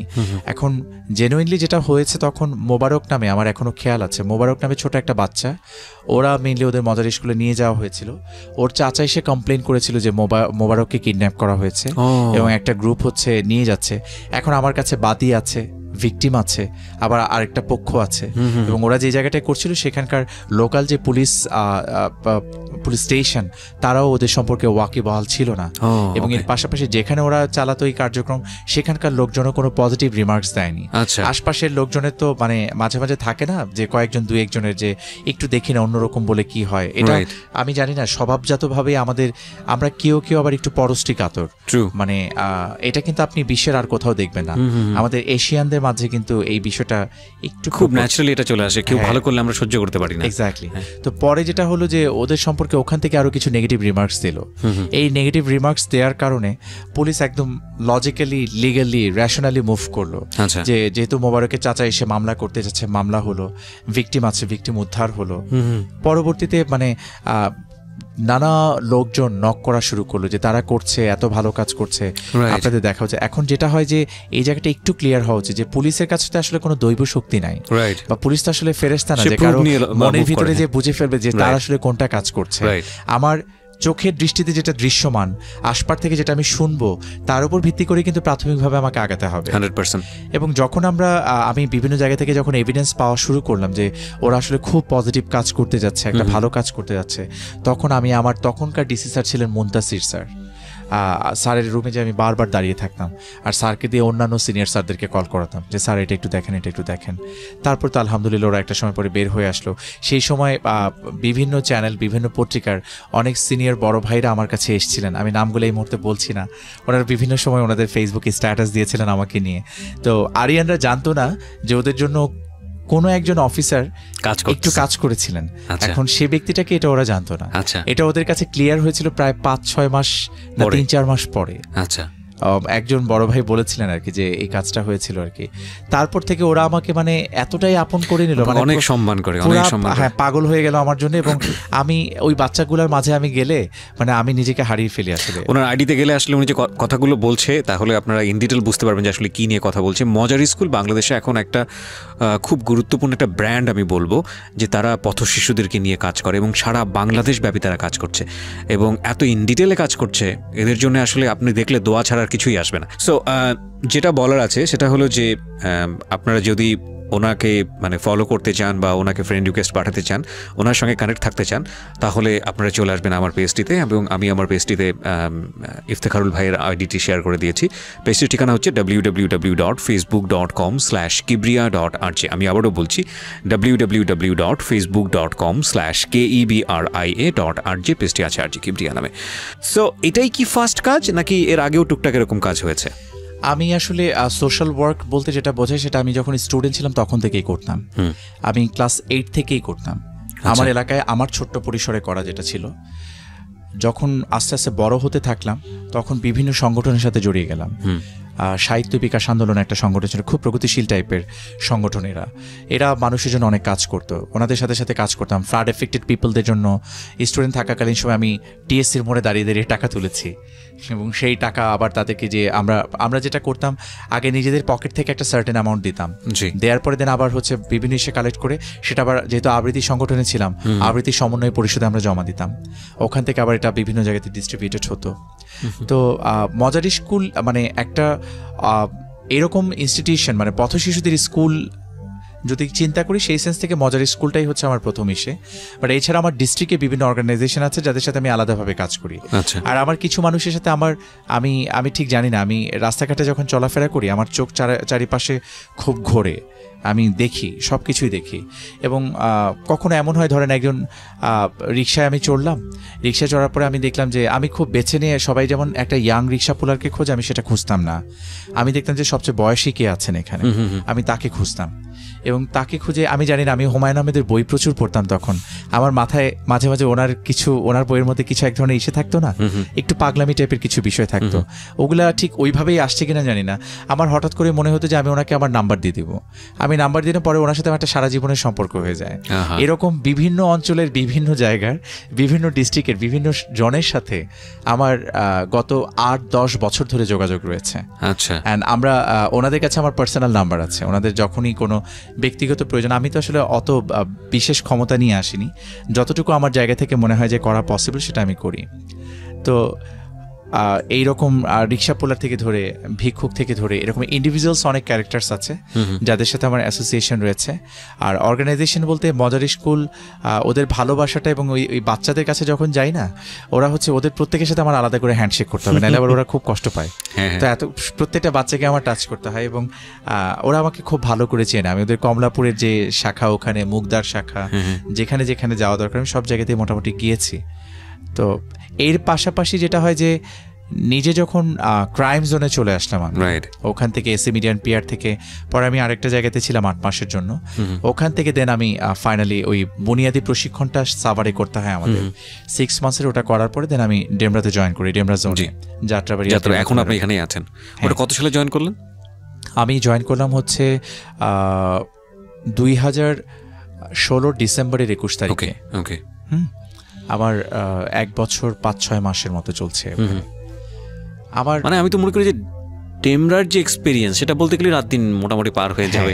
ডেমরার এক্সপিরিয়েন্স বলতে গেলে আসলে রাত দিন না, শুধুমাত্র 3-4 দিন লেগে যাবে। ভয়ানক রকমের এক্সপিরিয়েন্স। ডেমরার এক্সপিরিয়েন্স আমার কাছে মানে খুবই মানে অন্যরকম এক্সপিরিয়েন্স। এবং আমি খুব লাকি এই জন্যে যে আমার যিনি সম্মানিত ডিসি স্যার ওখানে আছেন, মোহাম্মদ ফরিদ উদ্দিন স্যার, মানে উনি এত বেশি ওন করেন আমাদেরকে। এবং কোনো কাজে একটা থাকে না যে like you are doing some works, আপনি কাজ করছেন কিন্তু আপনার ব্যাকবোনকে সাপোর্ট দেওয়ার জন্য তো লাগে পেছন থেকে। তা আমাদের যে সিনিয়র অফিসিয়ালসরা আছেন তারা ঠিক সেই সাপোর্টটাই দিচ্ছেন। এবং স্যার তো মানে যে কোনো ধরনের পজিটিভ কাজে সবসময় অ্যাপ্রিসিয়েট করবেন, এটা করো। এবং আমাদের অন্যান্য সিনিয়র স্যাররা যারা পার্সোনালি চেনেন তারাও বলেন এরকম করে যে ওখানে খুব দুঃখজনক বিষয় আছে এখানে, যে এখানে কাজ করতে যে এক মাদক ব্যবসায়ীর বিরুদ্ধে মামলা হওয়ার পরে সেই মাদক ব্যবসায়ীর স্ত্রী আবার আমাকে সহ আরও কয়েকজন আমার অফিসেরই সেই স্টাফকে জড়িয়ে মানে কোর্টে যে মামলা করে দিয়েছে। এবং আমি নিজে একটা মামলার আসামিও হয়েছিলাম। মানে সেটার আবার পরবর্তীতে নিয়মকানুন অনুযায়ী যেভাবে যায় আর কি। তো এই ধরনের সিচুয়েশনে ফেস করতে হয়, কারণ আপনি যখন একটা এলাকায় থাকবেন সবাই আপনার সাথে ভালোটাকে করতে এপ্রিসিয়েট করবে না। কারণ কেউ দীর্ঘ সময় ধরে একটা জায়গা তৈরি করে রাখে ওখানে, এবং ওই জায়গাটাতে যখন আঘাত পড়ে তখন তারা নানাভাবে চেষ্টা করে যে ওই লোকটাকে ক্ষতিগ্রস্ত করার জন্য, তাকে ডিমোটিভেটেড করার জন্য, কিভাবে তাকে ডিমোটিভেট করা যায়। আমরা ওখানে যাওয়ার পরে প্রথম থেকে আমাদের টার্গেটটাই ছিল যে আমরা এই ধরনের কাজগুলো করব, মাদকের বিরুদ্ধে কাজ করব। কোনো ধরনের একদম নিরপরাধ মানুষ যার আসলে কেউ নাই, সে যদি হেল্পের জন্য আসতো, আমি খুব বেশি প্রাইভেট শেয়ারিংগুলো দিতাম। অনেক বেশি পরিমাণে প্রাইভেট পিটিশন পড়ে আমাদের জিডি, এবং মামলার বাইরে প্রচুর ব্যক্তিগত অভিযোগ জমা হয়। এগুলা যখন আসে সেই বিষয়গুলো অনেক অত হিয়ারিং দেওয়ার সময় আসলে থাকতো না আমাদের, কিন্তু আমি প্রচুর সময় দিতাম এগুলাতে। এবং সত্যি কথা বলতে 1.5 বছর আমি আমার পরিবারকে যথেষ্ট বঞ্চিত করেছি। আপনার পরিবারের গল্পে না আমি একটু পরে আসবো, কিন্তু এই 1.5 বছরের এক্সপিরিয়েন্সগুলো স্টেপ বাই স্টেপ এক্সপিরিয়েন্স বলতে ওখানে যাওয়ার পরে আমি দেখলাম যে যাত্রাবাড়ি এলাকাতে ঠিক প্রান্তিক পর্যায়ে লোকজন অত বেশি নাই, কিন্তু আছে ওখানে ফ্লোটিং পিপল বেশি। কিন্তু ডেমরা এলাকাতে খুব গরিব টাইপের, যেটা বলতে বোঝায় রুরাল টাইপের লোকজন, যেটা বোঝায়। আমি ওখানে যে কাজটা শুরু করলাম, আমাদের এটা সবাই করে ডিএমপিতে, মানে উঠান বৈঠক বলে এটাকে, বিট মিটিং বলে, এগুলা করে করে বিভিন্ন জায়গাতে আমার নাম্বার ছড়িয়ে দেওয়া শুরু করলাম। যে সেটা যে কোনো ধরনের ঝামেলাই হোক, যদি আপনি মনে করেন যে আপনি সামহাও ডিপ্রাইভড হচ্ছেন, আপনাকে কেউ নির্যাতন করছে, অন্যায়ভাবে আপনার সাথে কেউ আচরণ করছে, আপনি সরাসরি আমার সাথে ডিল করবেন। এবং আমার অফিসের অ্যাড্রেসটা দিয়ে আসতাম। এতে যেটা হলো কি যে অনেক বেশি পরিমাণে ফিডব্যাক পাওয়া শুরু করলাম আমি। এবং আমি মসজিদ মন্দির কোনো জায়গায় বাদ দেইনি, সব জায়গাতে মিটিং করেছি। এবং সবার কাছে ওখানে যাত্রাবাড়ি এলাকার রিক্সাওয়ালা, ডেমরা এলাকার রিক্সাওয়ালার কাছেও কিন্তু আমার নাম্বার আছে। এবং প্রায় সময় আমাকে অনেক, কিন্তু যেটা হয়েছে যে মানুষের খুব কাছাকাছি যাওয়ার একটা সুযোগ তৈরি হয়ে গেছে। এই কারণে যেটা হয়েছে কি, এবং আমি সবসময় একটু দেখতাম যে আমার কাছে আপনার ওখানে সিটি কর্পোরেশনের ওয়ার্কার্স যারা হচ্ছে সুইপার হিসেবে কাজ করেন, আমার কাছে লেডি সুইপার্স থেকে ধরে যারা আছে সবাই আসে। এবং আমি খুব মানে ওনাদেরকে যখন আমি বসতে বলতাম না, ওনারা খুব মানে হয়ে যেত, একটু ইতস্তত বোধ করতেন যে আমার সামনে চেয়ারে বসে। আমি বললাম আপনি তো বসবেন, এই চেয়ার সবার জন্য, আপনাদের জন্য। এবং এনারাও ওনাদের বিশেষ বিশেষ প্রয়োজনে আমার কাছে আসতেন, আমার খুব ভালো লাগে। এবং তখন আমার কাছে মনে হয় যে আপনারা কিভাবে পেলেন, যে সনাতন ধর্মের আপনারা যারা আছেন, আপনারাই আমার সম্পর্কে এত বেশি কিভাবে জানলেন। তো উনি বলতেন যে আমি শুনেছি কারো কাছ থেকে, আপনার কাছে এসেছি এই হেল্পটার জন্য। তা আমার খুব ভালো লাগাটা এই জন্য, মানে আমার কাছে ঠিক অসাম্প্রদায়িক বাংলাদেশের যে একটা চিত্র, আমার কাছে মনে হতো যে এই জিনিসটা এরকমভাবে হচ্ছে। এখানে আসছেন মানে আমরা কোনো রিলিজিয়ন, কোনো গোত্র, অন্য কোনো জায়গা থেকে ক্লাসিফিকেশনের সুযোগটা এখানে ছিল না। প্রত্যেকটা জায়গাতে ফোকাস করা যে আপনি নিরীহ নিষ্পেষিত হয়েছেন, হ্যাঁ, সবারটা আমার চোখের সামনে আসেনি। অফিসিয়ালি আমি নোটিফাইড যে পর্যন্ত না হতে পেরেছি সে পর্যন্ত তো আসলে আমার পক্ষ থেকে ইনিশিয়েটিভ নেওয়ার সুযোগটা ছিল না। কিন্তু যখনই আমি জানতে পেরেছি আমরা ইনস্ট্যান্ট ওখানে পদক্ষেপ নিয়েছি। আমার ওখানে অনেক ঘটনা ঘটেছে, এটা আসলে অনেক এলাকাতেই ঘটে। কিন্তু আমি আমাদের যেমন 38 দিন বয়সে একটা বাচ্চা ছেলেকে কিডন্যাপ করা হয়েছিল, and that was A challenge to me. মানে আমার টার্গেটটা ছিল 38 দিন বয়সে একটা ছেলে যদি 12টার সময় যদি বাচ্চাটা কিডন্যাপ হয় এবং রাতের 8টা-9টা পর্যন্ত তাকে পাওয়া যাচ্ছে না, তাকে যদি খাবার না দেওয়া হয় সে তো শেষ। আমার মানে তাকে পাবো কি সেটার চেয়ে আমার কাছে তখন বেশি হেডেক হয়ে গেল যে তাকে আমি জীবিত উদ্ধার করতে পারবো কি না। এবং ঠিক 10:30টার সময় আমি যখন একদম ডিসঅ্যাপয়েন্টেড, মানে আমি আর পারছিলাম না, আমি নিজে মুভ করেছিলাম এটা নিয়ে একদম সকাল থেকে রাত পর্যন্ত। আমার ডিসি স্যার, সিনিয়র অফিসার, এই জন্যই সিনিয়র অফিসার, আমার ডিসি স্যার আমাকে বললেন যে ইফতেখার, তুমি যে চেষ্টাটা করছো এটা একটু চালিয়ে যাও, তুমি পেয়ে যাবা। তোমার এই যে যাত্রাটা তুমি যে করছো, ওরা অলরেডি ভয় পেয়ে গেছে, ওরা কাছাকাছি আছে, যেতে পারে নাই, তুমি একটু চেষ্টা করে দেখো। একটা সিসিটিভি ফুটেজ পেয়েছিলাম, সেটাও প্রায় অলমোস্ট 40-50 হাত দূরের মতো করে। কিছুই বোঝা যায় না, খুবই অস্পষ্ট একটা জিনিস দেখতে পেলাম যে একটা লোকের ফুল হাতা শার্ট আর হাতে একটা ছোট বাচ্চা। আমার গা শিউরে উঠেছে, কিছুই বোঝা যাচ্ছে না, কিন্তু প্রচন্ড গরম। এখন এই গরমের মধ্যে ফুল হাতা শার্ট কে পরবে, এটা আমার মাথায় প্রথমে নক করেছে। যারা চাকরি বাকরি করেন তাদের হয়তো ফর্মাল ড্রেসে যেতে হয় অফিসগুলোতে, কিন্তু সেই সময়টা অফিসে যাওয়ার সময় ছিল না, সেটা 12:30-1টার সময়।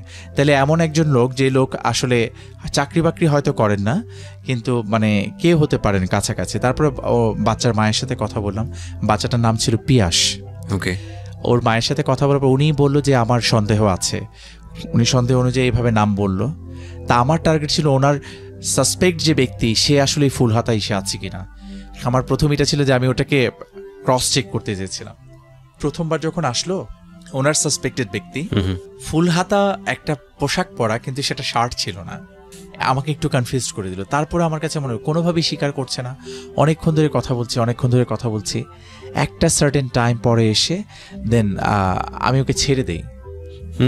পরের বিষয় আসলে পুরো ডিটেইলে বলা যাবে না, কারণ এটা আমাদের অনেক পলিসির মধ্যে আর কি। তো জাস্ট তার কিছুক্ষণ পরেই একটা প্লেসে, যেখানে আমার একটা টিম অলরেডি ফিক্সড করা ছিল, ওখানে বাচ্চাটাকে রেখে চলে যায়। বাচ্চাটাকে রেখে যখন চলে যাচ্ছে, বাচ্চাটার শব্দ করে আমার পুলিশ আর ওখানে একজন মহিলা, ওরা টের পেয়ে যায়, দৌড় দেয়। তারপর আমিও দৌড় দিই। বাই দিস টাইম ইলেকট্রিসিটি চলে যায়। রাতের বেলা 11টার সময় দৌড়াচ্ছিলাম, সারা সকাল থেকে তো ড্রেস পোশাক খোলারও সময় পাইনি। ওখানে দৌড়ে যে বাচ্চাটাকে যেয়ে দেখলাম আলহামদুলিল্লাহ, মানে তার সব কিছু ঠিকঠাক আছে, পালস টালস সব ঠিক আছে। ওটা দেখার পরে তাড়াতাড়ি নিয়ে বললাম যে ওকে আগে দুধ খাওয়ান। আমরা দুধ টুধ কিনে টেনে, কারণ ওই মুহূর্তে মানে ছেলেটার মাও একদম ইসে না, হিতাহিত জ্ঞান শূন্য। বাই দিস টাইম ওখান থেকে এক মহিলা দৌড়ে যাচ্ছিল, ওই মহিলাকে অ্যারেস্ট করা হলো। ওই মহিলার কাছ থেকে আমরা একটা নাম পেলাম, এবং নাম পেয়ে দেখলাম সেই লোক হচ্ছে বাচ্চার নিজের আপন বাবা। কত কত সাসপেন্স, মানে এটাই বললাম যে এটা নিয়ে যদি আমরা চলি তাহলে এরকম জীবন গল্পের 3-4টা এপিসোড বানানো যাবে, যে এরকম স্টেপ বাই স্টেপ। সো না, আপনি যেই ঘরানাতে ছিলেন, সংস্কৃতি অঙ্গনের মানুষ, যখন এই ধরনের, এটাকে ক্রুয়েলিটি বলবো নাকি নির্মমতা বলবো, ফেস করা শুরু করলেন, নিজের ভিতরে কি লাগছিল? প্রথম যেটা হতো কি, যে অনেক আমাদের অপমৃত্যু হয়, আপনার অনেকে ফাঁসি দিয়ে মারা যায় যারা আত্মহত্যা করেন। আমি খুব ডিসকারেজ করি, এটাকে ডেপ্রিশিয়েট করি, এবং এটা করা উচিত প্রত্যেকেরই, কারণ আত্মহত্যা কখনোই কোনো সমাধান নয়। এই মেসেজটা আসলে দিয়ে দিচ্ছি এখনই। কারণ আপনি কারো কাছ থেকে কষ্ট পেয়ে আত্মহত্যা করলেন, যার কাছ থেকে কষ্ট পেয়ে আপনি আত্মহত্যা করলেন, সে কিন্তু দিব্যি খুব সুন্দরভাবে জীবনযাপন করছে। মাঝখান দিয়ে আপনি যেটা করলেন, আপনার পরিবারকে কাঁদিয়ে চলে গেলেন, এবং অনেক কিছু ক্ষতিগ্রস্ত করে গেলেন, অনেককে ক্ষতিগ্রস্ত করে গেলেন। এই জায়গাতে আপনার লাইফে অবসাদগ্রস্ততা থাকবে, আপনার লাইফে অপ্রাপ্তির বেদনা থাকবে, কিন্তু সেটাই শেষ কথা নয়। ঘুরে দাঁড়ানোর যথেষ্ট সুযোগ থাকে, নিজেকে থট দিতে হয়, নিজেকে কাউন্সেল করবেন। যদি সেটা না করতে পারেন, মনে হয় যে কাছের কোনো বন্ধু বা কেউ যদি আছে যার সাথে কথা বলে আপনি হালকা হতে পারবেন, তার সাথে কথা বলবেন, ফ্যামিলির কারোর সাথে কথা বলবেন। যদি সেটাও না পারেন, দেখেন মানে আশপাশে খোঁজেন, নিজেকে সময় দেন। আমাদের আশপাশে অনেক রিসোর্সেস আছে, চাইলেই নিজেকে কোনো একটা কিছুর সাথে মানিয়ে নেওয়া যায়। অনেক এই কষ্ট থেকে আমাদেরকে বেঁচে উঠতে হবে।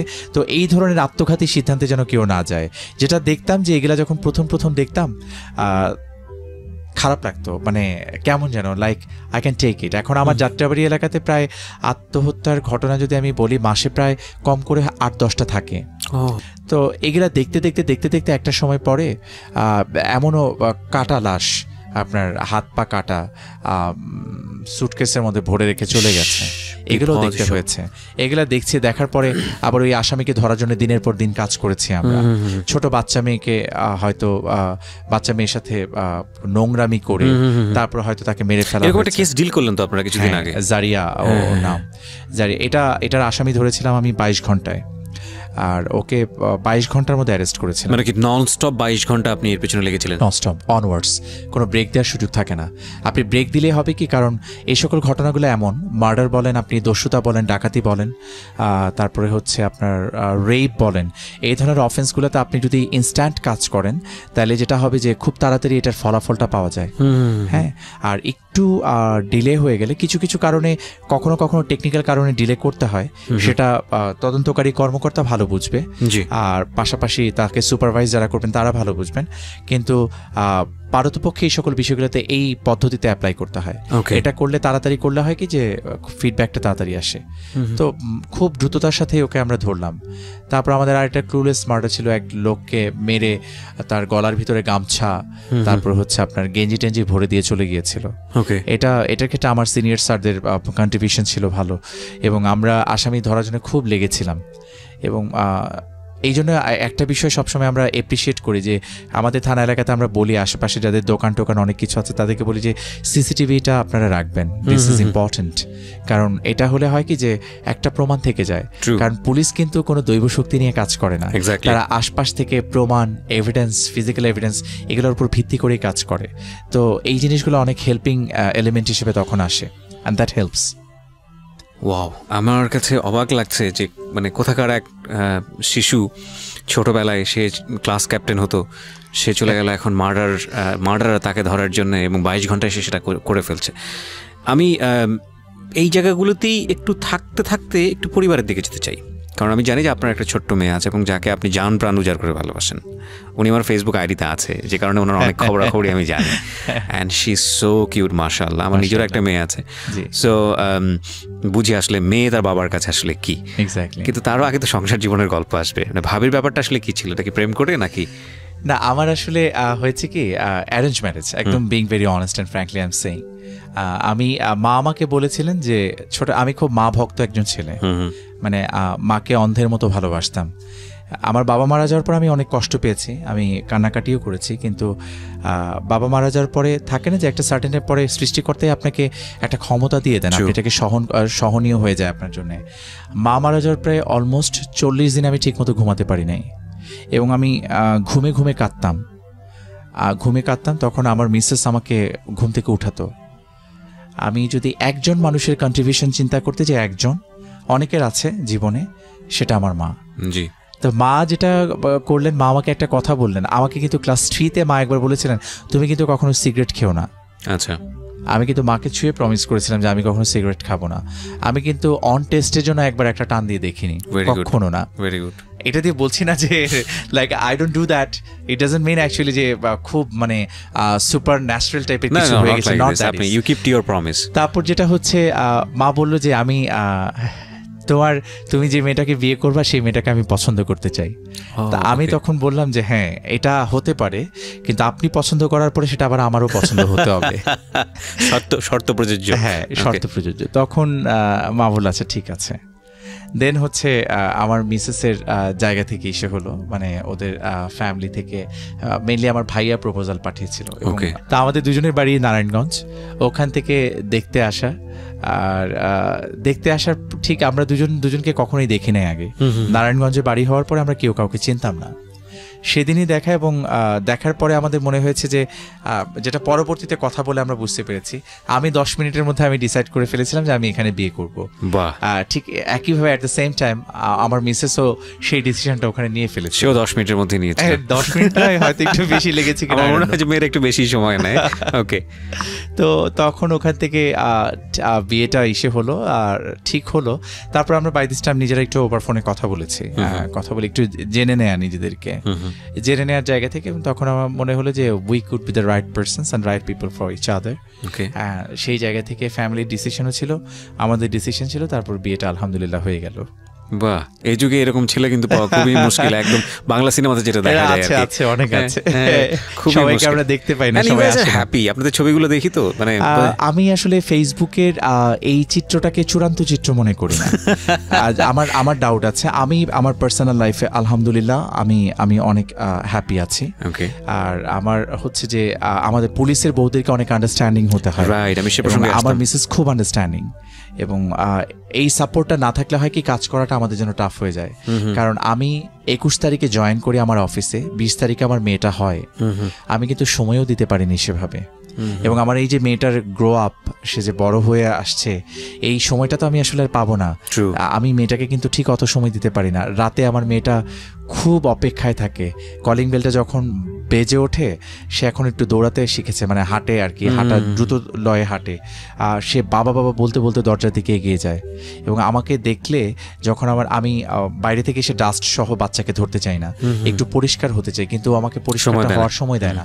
এবং সে যে আমাকে ধরে, ঠিক ওই বিড়ালের বাচ্চা তার মাকে যেভাবে খামচি দিয়ে ধরে রাখে না, ঠিক এইভাবে ধরে রাখে যে আমাকে আর কোথাও যেতে দেবে না। এই আকুতিটা I can feel. And sometimes যেটা হয় যে আমার চোখে আসলে পানি চলে আসে, মানে আমি অনেক সময় তাকে যখন লাইক কেমন যেন এটা বোঝানো যাবে না, এটা বোঝানো যাবে না।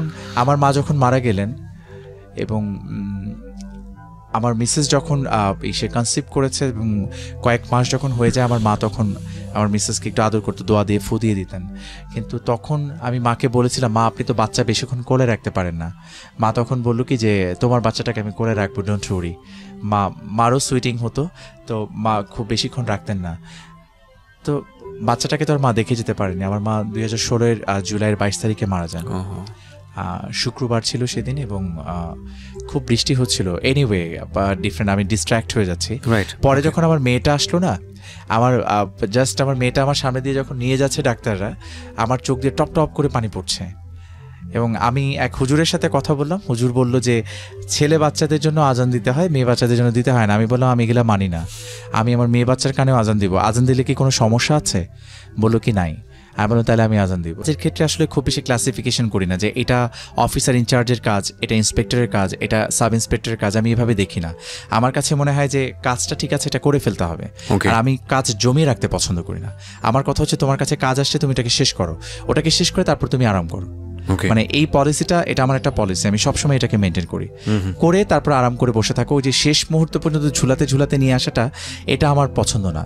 তো সেই ক্ষেত্রে ওখানে আমি 100% প্রফেশনাল থাকার চেষ্টা করি। আর আমি মনে হয় বাস্তব জীবনে মানে একটু ইমোশনাল মানুষ, আমার মধ্যে সেন্সিটিভিটি আমাকে খুব ছুঁয়ে যায়, হওয়া উচিত। এবং এটা হওয়ার কারণে যেটা হয় যে আমি যখন কোনো বয়স্কা মহিলা দেখি, ওখানে আমি আমার মাকে খুঁজে বেড়ানোর চেষ্টা করি। এবং অনেক সময় হয় না যে কিডন্যাপ হয়েছে আপনার এলাকায়, আমার যাত্রাবাড়িতে আমি যখন যাই তখন এটা খুব ছিল, অনেক বেশি ছিল। আমরা কয়েকটা চক্রকে ভেঙে দেওয়ার পরে এটা অনেক কমে আসছে, পার্সেন্টেজ খুব কম। তো যখন হতো দেখা যাচ্ছে আমি লাঞ্চ করতে পারছি না, 4:30 বাজে, মাত্র লাঞ্চ করব, বসছি, এখন করব, টেবিলে নিয়ে বসছি, সেই সকালে খাবার নিয়ে এসছি বাসা থেকে, ওই খাবার তো ইতিমধ্যে ঠান্ডা হয়ে গেছে, এখন ওটা খেতে যাব, ঠিক সেই মুহূর্তেই একজন এসে বলছেন যে স্যার আমার ভাইকে কিডন্যাপ করে নিয়ে গেছে আর টাকা পয়সা চাচ্ছে। কখনো কখনো হয় না যে আপনার হিউম্যান নেচারে যে আমি খাবো, খেতেও পারছি না, তখন আমি হয়তো বললাম যে ঠিক আছে আপনি একটু ওয়েট করেন, আপনি একটু বসেন। এটা বলতে বলতেই পর মুহূর্তে আমার মনে হয় যে এখানে যদি আমার ভাই থাকতো, আমি কি এখন এই 1 স্পুন রাইসকে আমার মুখে দিতে পারতাম কিনা? যদি নাই দিতে, তখন বলি আচ্ছা আপনি আসেন, তারপর ডিটেলস নিয়ে, কারণ আমার জায়গা থেকে অনেক ফাস্ট মুভ করা পসিবল, যেটা অন্য কারো জায়গা থেকে পসিবল না। তো সেই জায়গা থেকে তখন কিছু কিছু জায়গাতে মানে মনে হয়ে যায় যে এইভাবে।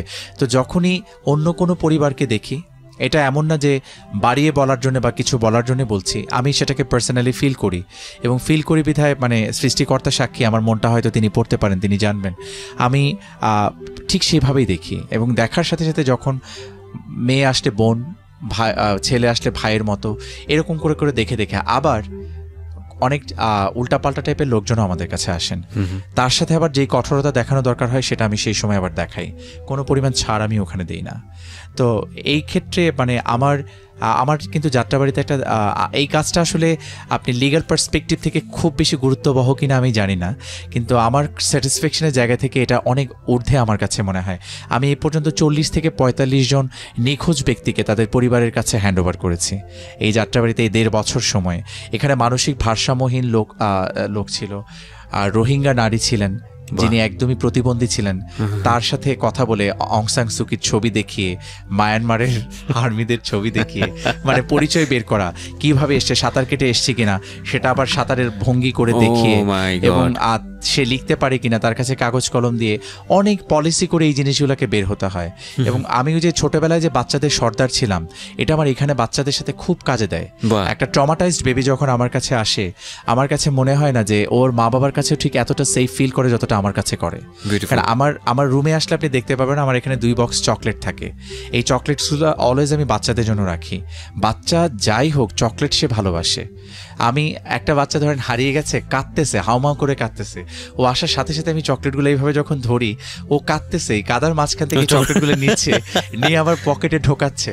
তারপরে যেটা অনেক সময় হয় যে অনেক বাচ্চা আমার আদরে তুষ্ট হচ্ছে না, তখন আমার যে নারী পুলিশ সদস্য থাকে, যেহেতু নারী মায়ের একটা ছোঁয়া থাকে তাদের মধ্যে, আমি তাদেরকে ডেকে নিয়ে আসি, ওরা একটু আদর করে তারপরে মুখটুক পরিষ্কার টরিষ্কার করে খাইয়ে দেওয়ার ব্যবস্থা করি। এবং যেই টেকনিকে কথা বলি, এই মেসেজটা এই জন্য দিতে চাচ্ছি, কখন আপনারা কোনো হারিয়ে যাওয়া বাচ্চা পেলে যে কাজটি করতে পারেন, যেটা আমি করি, সেই ক্ষেত্রে হচ্ছে তাকে জিজ্ঞেস করবেন তোমার বাড়ির সামনে কি আছে, কোনো স্কুল আছে, যে বাচ্চা কথা বলতে পারে তার ক্ষেত্রে বলছি এটা, স্কুল আছে, কোনো মাদ্রাসা আছে, কোনো মাঠ আছে, কোনো বাজার আছে, একটা না একটা কিছু সে জানতে পারে, একটা না একটা কিছু সে বলে, কোনো পুকুর আছে, নাম বলে ফেলা একটা। আচ্ছা, তোমাদের বাসা থেকে কি কোনো বাস টাস, ওখান থেকে কোনো বাস টাস আসা যাওয়া করে, সেই বাসের নাম কি জানো? আচ্ছা, তোমার এলাকার মেম্বারের নাম জানো? আচ্ছা, তোমার এলাকার নাম কি? এইরকম ফ্রিকোয়েন্টলি ডেলিভারেটলি কিছু কোয়েশ্চেন্স তাকে করতে হয়। করলে স্কুলের নাম, এলাকার নাম যদি বলে যায়, তখন আমরা যেটা করি, এলাকার নাম যদি বলতে পারে সেক্ষেত্রে ওই এলাকার চেয়ারম্যানকে নক করি। আচ্ছা, আর তখন ওরা তো ওদের বাবা মায়ের নামটা বলতে পারে, ওই চেয়ারম্যানকে নক করলে তারপরে হচ্ছে দেখেন যে এইরকম একটা বাচ্চা এই হয়েছে। এবং বিশ্বাস করেন এই চেয়ারম্যান মেম্বাররা যে কত আগ্রহী হয়ে সাহায্য করে। তখন আমি এমন একজন চেয়ারম্যান মেম্বার পাইনি যে আমি একটা কল দিয়েছি জানার জন্যে, তার বাড়ি হয়তো এক জায়গায়, সেখানে যেতে তার হয়তো 1.5 ঘন্টা লাগবে, চেয়ারম্যান কাউকে পাঠাই দিয়েছে, তিনি নিজে চলে গেছেন। And I really loved it. মানুষকে সাহায্য করতে চায়, সেটা করার জন্য একটা ধাক্কা দেওয়া দরকার। সেই ধাক্কাটা যখন পায় তখন তারা সাহায্য করেন আসলে। পরে এরকম করে করে মানে বাচ্চাদের বাবা মা যখন, এটা শুরু করলাম কিভাবে, যখন আমি যাত্রাবাড়িতে আসলাম, একটা মহিলা আসলেন, এসে বলতেছে যে আমার ছেলেটাকে 1 বছর ধরে স্যার পাই না। তা আমি একটু হতভম্ব হয়ে গেলাম যে 1 বছর। তখন বলতেছে হ্যাঁ, একবার একটা নাম্বার থেকে কল আসছিল, এসে বলছিল যে এইখানে আমার ছেলে হয়তো থাকে, কিন্তু সে শিওর না, অনেক আগে, সেই কলও এসেছিল 7-8 মাস আগে। আমি বললাম নাম্বারটা আমার কাছে একটু নিয়ে এসেন। নাম্বারটা তখন আমি খুব একটা গুরুত্ব দিচ্ছিলাম না, কারণ হাজব্যান্ড ওয়াইফ দুজনকে আমার খুব মানে খামখেয়ালিপূর্ণ মনে হচ্ছিল যে 1 বছর হয়ে গেছে, তার যে ইমোশনসটা থাকা দরকার সেটা আমি পাচ্ছিলাম না ওখানে, যে ঘটনা অন্য কিছু আছে কিনা।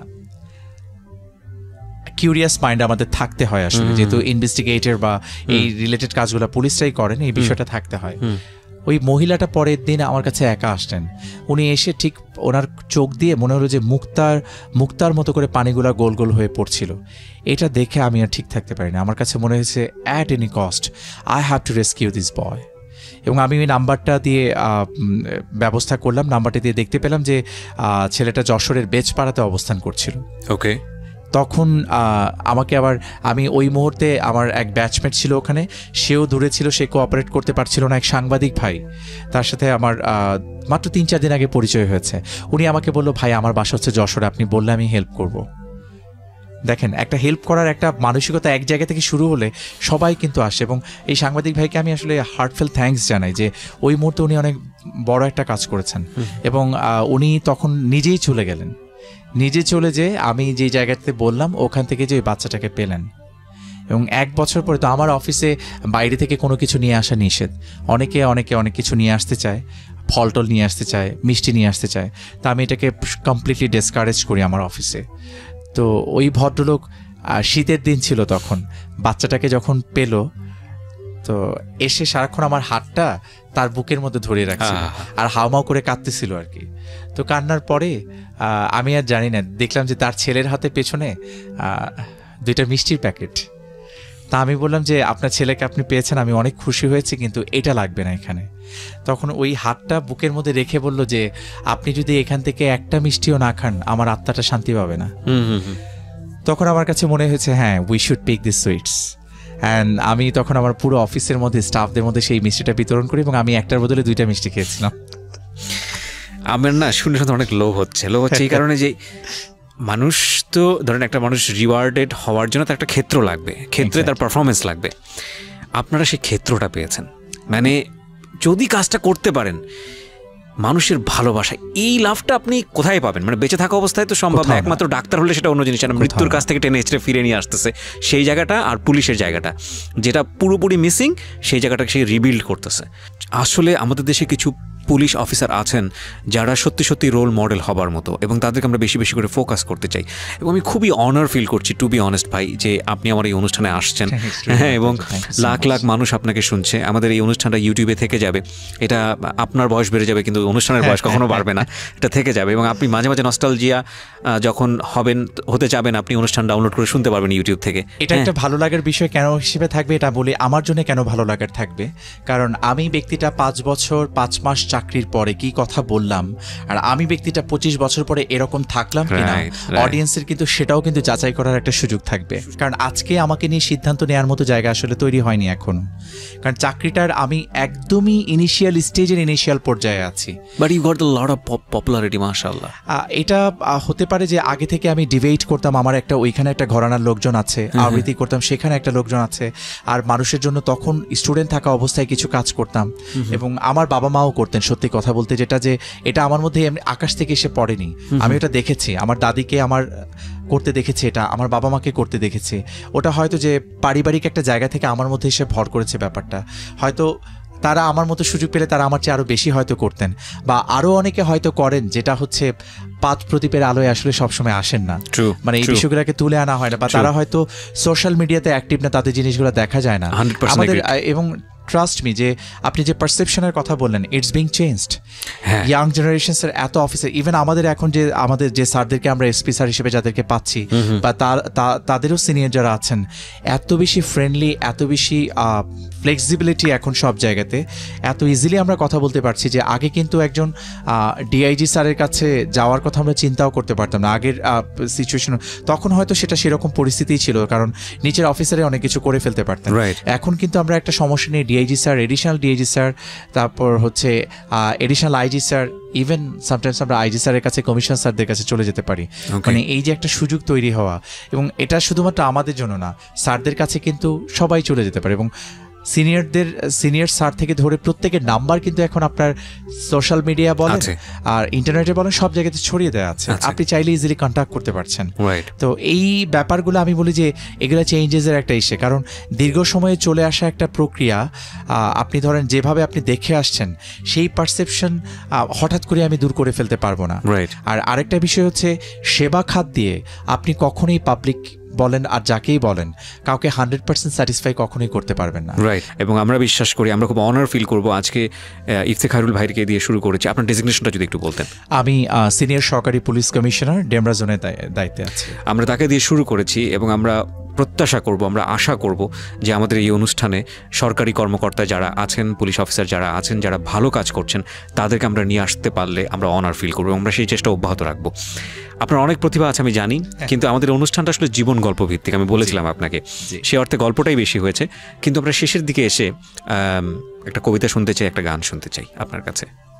আমি আসলে একটু দ্রোহের কবিতা বেশি পড়ি।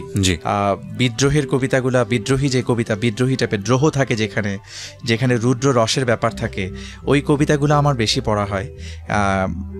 অনেকে বলে যে রোম্যান্টিক কবিতাটা পড়লে বেশি ভালো হতো, আগে পড়তাম, এখন আর পড়ি না। আর লাস্টে যেটা হয়েছে সেটা হচ্ছে দুইটা মিক্সড করে পড়ি আর কি। ওকে। আচ্ছা, ছোট্ট কবিতা পড়ছি। এটি হচ্ছে নির্মলেন্দু গুণের যাত্রাভঙ্গ। হাত বাড়িয়ে ছুঁই না তোকে, মন বাড়িয়ে ছুঁই।